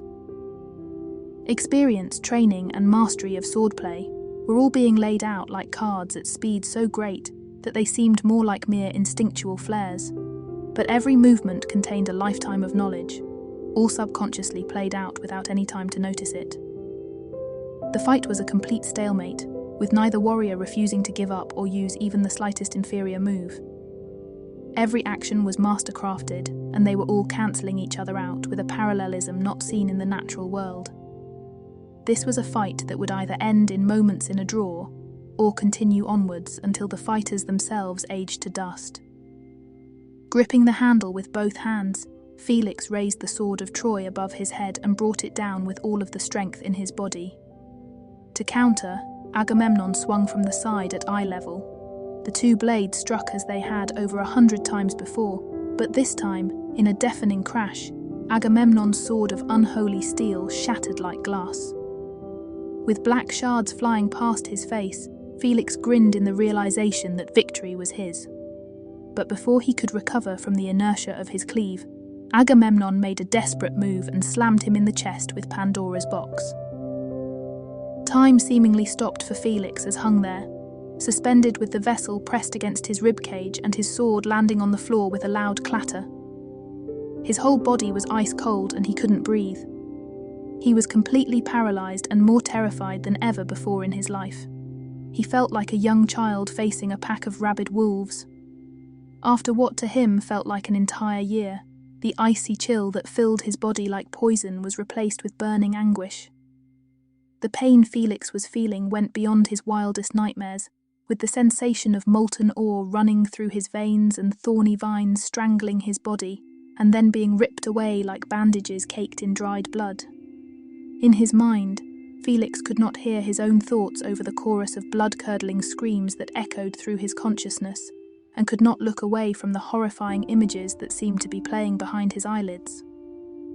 In a gruesome montage, every dark memory from his life and the lives of millions of others were being played in his mind.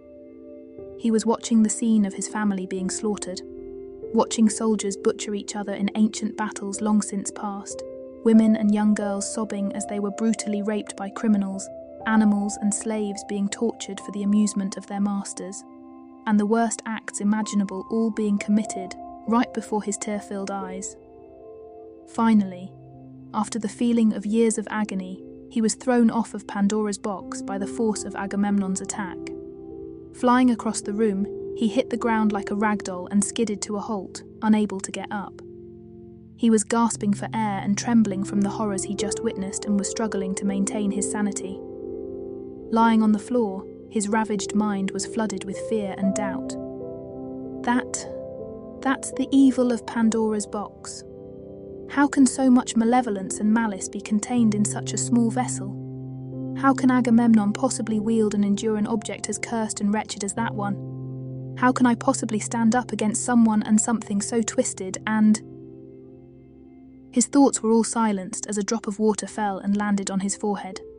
Finally realizing where he was, he looked up and saw Serenity hanging directly above him, with fresh tears running down her face. A second tear landed on his forehead, brushing aside the fear and agony like cobwebs under a broom. The nymph's healing tears continued to pelt his face, clearing his mind of the influence of Pandora's box. The dripping of her tears reminded Felix of the feeling of rain, and that in turn reminded him of the words she had said on the day they first made love. When it's raining is my absolute favourite time to dance. The rain is one of my favourite aspects of nature.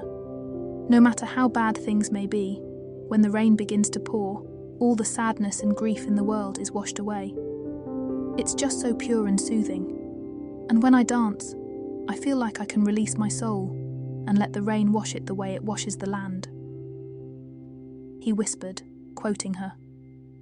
With each tear that landed on his face, his mind became more calm and relaxed, and a smile even began to form on his face, from the rejuvenating euphoria that each drop carried. Thank you, Serenity. Thank you for saving me yet again. With his resolve restored, Felix slowly sat up and got to his feet. Why do you bother getting up? You've lost your sword and shield. There is no way you can win. A mere mortal cannot defeat someone like me. Agamemnon scoffed as Felix stood up and took a deep breath, It is because I am mortal that you should fear me, Agamemnon. Even if I can't win, I can still die, and that is my greatest strength. What are you talking about? I have no fear or hesitation in dying for Serenity, and the fact that I cast aside my life to protect hers should tell you how hard I will fight. No one, not you or the gods, can stop me from fighting and giving my life for her. You, who fears death, can never understand that strength, because you do not know the truth about power. It is not until you are truly willing to die for something that you can never be defeated. Only when you will give your life for the one you love will you truly become immortal. Even if death awaits me, I will fight, and I will win. Above him, one last tear rolled down Serenity's cheek. No, Felix, you don't have to die for me. You gave your life to protect me from harm, so now it is my turn to do the same for you. If it means sacrificing myself, then I will gladly end my life and end this fight. As she spoke, her nymph shade shattered like a vase. She was choosing to sacrifice her life to Pandora's box, so that Felix would stop fighting. The second her shade broke, Pandora's box began to rumble. Huh! The vessel is finally reacting and ready for a sacrifice. Once your soul is taken, the box will open and I will become the king of the gods. Agamemnon laughed before breaking the chain, holding her up with a snap of his fingers. Before Felix could catch her, Agamemnon appeared behind him and knocked him across the room with a monstrously powerful punch. He then grabbed Serenity by the throat, holding her up in front of the box. Serenity began to glow with a pale aura, as her soul was slowly being pulled out of her body and flowing into Pandora's box, which was glowing brightly as the lid began to slowly rise.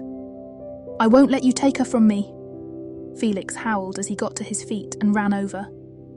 In desperation, he got between Agamemnon and Serenity, taking her place halfway through the sacrifice. Felix gagged as Pandora's box stopped feeding on Serenity's soul and began feeding on his, pulling his spirit out from within his chest. But while the pain he felt was akin to getting ripped open like a fish and having all of his muscles and organs ripped out of his stomach, it was nothing compared to the pain that Pandora's box had put him through already. The soul of the most powerful nymph, or half of her soul and half of her lover's. No matter what the sacrifice is, Pandora's box wants to be opened. Agamemnon laughed.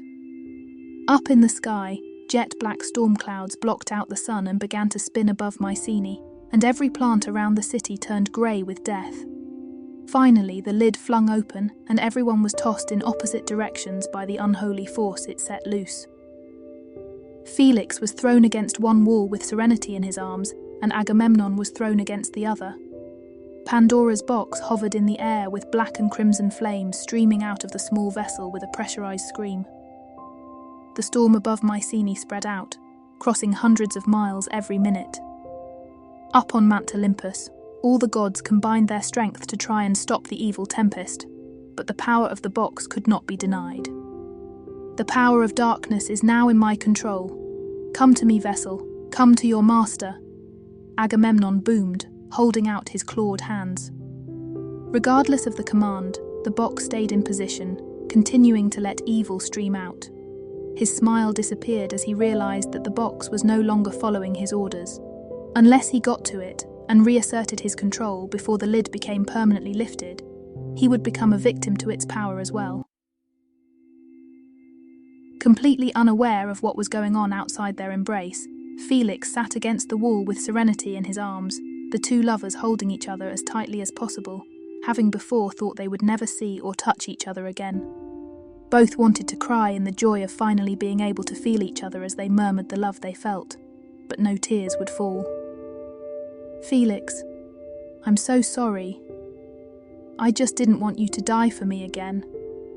I wasn't thinking straight, and I thought that everything would be okay if I just gave Agamemnon what he wanted. After what happened in the forest, I didn't want you to fight. I could not bear it if you were killed before my eyes again. I would have rather sacrificed my own life so that you have a chance to live than let Agamemnon hurt you anymore.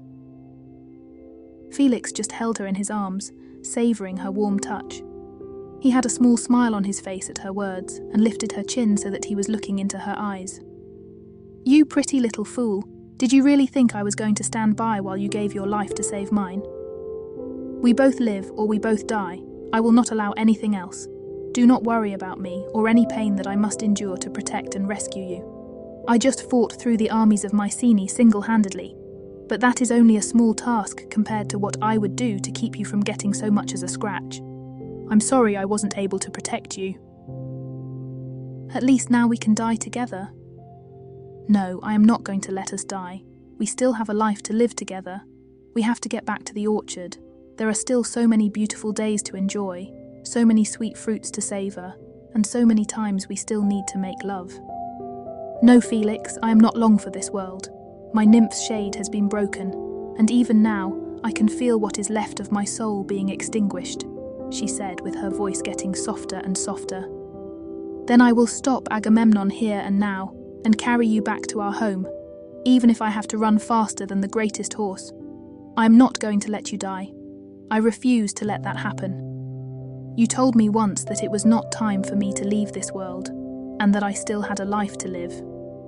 You told me to not despair when my life is far from forfeited.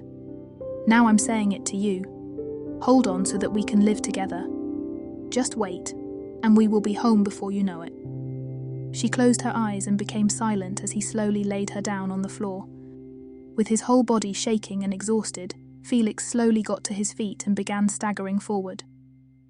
Agamemnon cursed when he saw him and stood up. Without Pandora's box in his hand, he had none of his powers. Fighting against the waves of evil energy surging from the dark vessel, the two men both moved across the room towards the box, trying to maintain their balance against the pushing darkness. With each step, Felix could feel his organs dying and his blood becoming more and more toxic, while Agamemnon's flesh was rotting at an accelerated rate and peeling off his body. Deep in the shadowy maelstrom, they both reached out, trying to grasp the box but unable to penetrate the event horizon around it. From his vantage point, Felix could see into the inner depths of the box. The inside of the vessel was far larger than it seemed on the outside, with the interior walls resembling a cylindrical whirlpool of red and black flames. But in the bottom of the abyss, he could see a bright golden light. You cannot stop me or the power of Pandora's box. A simple human like you could never be strong enough to thwart me, Agamemnon shouted with all air of confidence gone. You are a power-hungry fool, Agamemnon. For years you've sacrificed countless innocent people for your own selfish desires, but it ends now. With all of the strength he had left, Felix broke through the event horizon and reached into Pandora's box, grabbing the bright light in the bottom. He pulled his hand out with the golden aura shining from between his fingers and raised his fist above his head. Now, Pandora's box, in the name of Troy and my resolve to protect the woman I love, I order you to seal, Felix called out as he slammed his fist down on the lid, forcing the box shut. A great thunderclap echoed throughout the world as the evil energy pouring out of Pandora's box was cut off midstream, and all of the dark influence that had entered the world of the living was drawn back into the shadowy depths. Struggling to stay on their feet and stay conscious, the two rivals faced each other while gasping for air. Between them was 5 meters of space, with Pandora's box at Felix's feet. You haven't beaten me. While the box has been shut, its powers weren't locked away. Once it is in my grip again, I will be as powerful as before, and you will be doomed. Felix took a deep breath before responding. Well, you won't get it again. I've been waiting for you to let go of the box, because now I can finally use my final gift from the gods. I considered using it when I cut off your hand, but the moment didn't seem right, he said coldly as he pulled out the metal spike that Hades had given him. What is that? Agamemnon stammered. Your doom! Felix shouted before he threw it, sending it flying through the air and lodging it in the wall above Agamemnon's head. The second the spike became locked in place, it instantly exploded and transformed into a wide disk of dark energy, similar to the power that had streamed from Pandora's box. The disk was 20 feet across and a chorus of screams echoed from within its depths. 2 black pillars materialized beside the disk, covered in incantations, and a large black skull appeared over it. Agamemnon jumped back out of fear, falling to the ground and scrambling away. He reached out to grab Pandora's box, but before he could touch it, 3 long chains burst out of the portal. The first chain grabbed Pandora's box, the second grabbed the Apple of Discord, and the third grabbed Hades' helm of invisibility. The 3 artifacts were quickly yanked into the portal and disappeared within its depths. "What is this?" Agamemnon shouted over the screams echoing from the portal. "It is the underworld and your fate. For deceiving the gods and threatening the world, you shall be forced to suffer for all eternity in the darkest depths." At the sound of Felix's voice, a huge skeletal hand reached out of the portal and grabbed Agamemnon, who was screaming in terror. "This is your punishment for all of your crimes. This is where you shall pay for every life lost in the name of your schemes. Now suffer for all eternity and repent your sins in the pits of the underworld." Agamemnon gave one last scream before the huge skeletal hand pulled him into the spinning clouds of darkness. With Agamemnon and the 3 artifacts taken care of, the portal slammed shut and disappeared. Felix gave a deep sigh of relief and fell to his knees. It was all over. He slowly moved over to Serenity and lifted her head. Her turquoise skin had turned sickly pale. Her life force was incredibly weak, and she would be dead in less than a minute. But there wasn't a single twinge of fear in Felix's heart. He held up his fist, with the light from Pandora's box clutched tightly in his fingers. According to legend, when the box was first opened, all of the evils of the world streamed out. By the time Pandora closed the box, the darkness inside had already been set loose, and by closing it, all she did was seal the last thing inside: hope. Evil may have refilled that box, but there was still hope inside. Now I give it to you, the hope that we can live together in our forest home and be happy forever. Felix opened his hand and pressed the light of hope against her chest, reviving her with its power. Instantly, her skin went from sickly grey to its natural and lively turquoise, and she gave a shuddering gasp. Felix's smile widened as she opened her beautiful eyes. "Felix," she gasped. "It's okay, Serenity, we can go home now." With a tearful smile, the nymph wrapped her arms around his neck and hugged him tightly while she cried on his shoulder. "We can finally go home," he whispered, savouring the feeling of her warm body against his. "The box and the apple are lost in the river Styx. I made sure that no one knows where they are, not even me. They shall be lost until the end of time," Hades said, standing in the corner of the council chamber of Mount Olympus. "And what of your helm?" Athena asked. "That bastard Agamemnon really messed it up, but I should have it back to its original form soon." "And has Agamemnon been taken care of?" Poseidon asked. "Let's just say that Cerberus is going to enjoy his new chew toy for all of eternity." "And how are Felix and Serenity?" Zeus asked. Hades turned to Helios, who had a warm smile on his face. "They are safe and happy," the Titan hummed. Down in their secret orchard, Felix and Serenity were curled up in the bed of their tree chamber, with the blanket over them, and their foreheads pressed together. They were whispering how much they loved each other, and how they always would.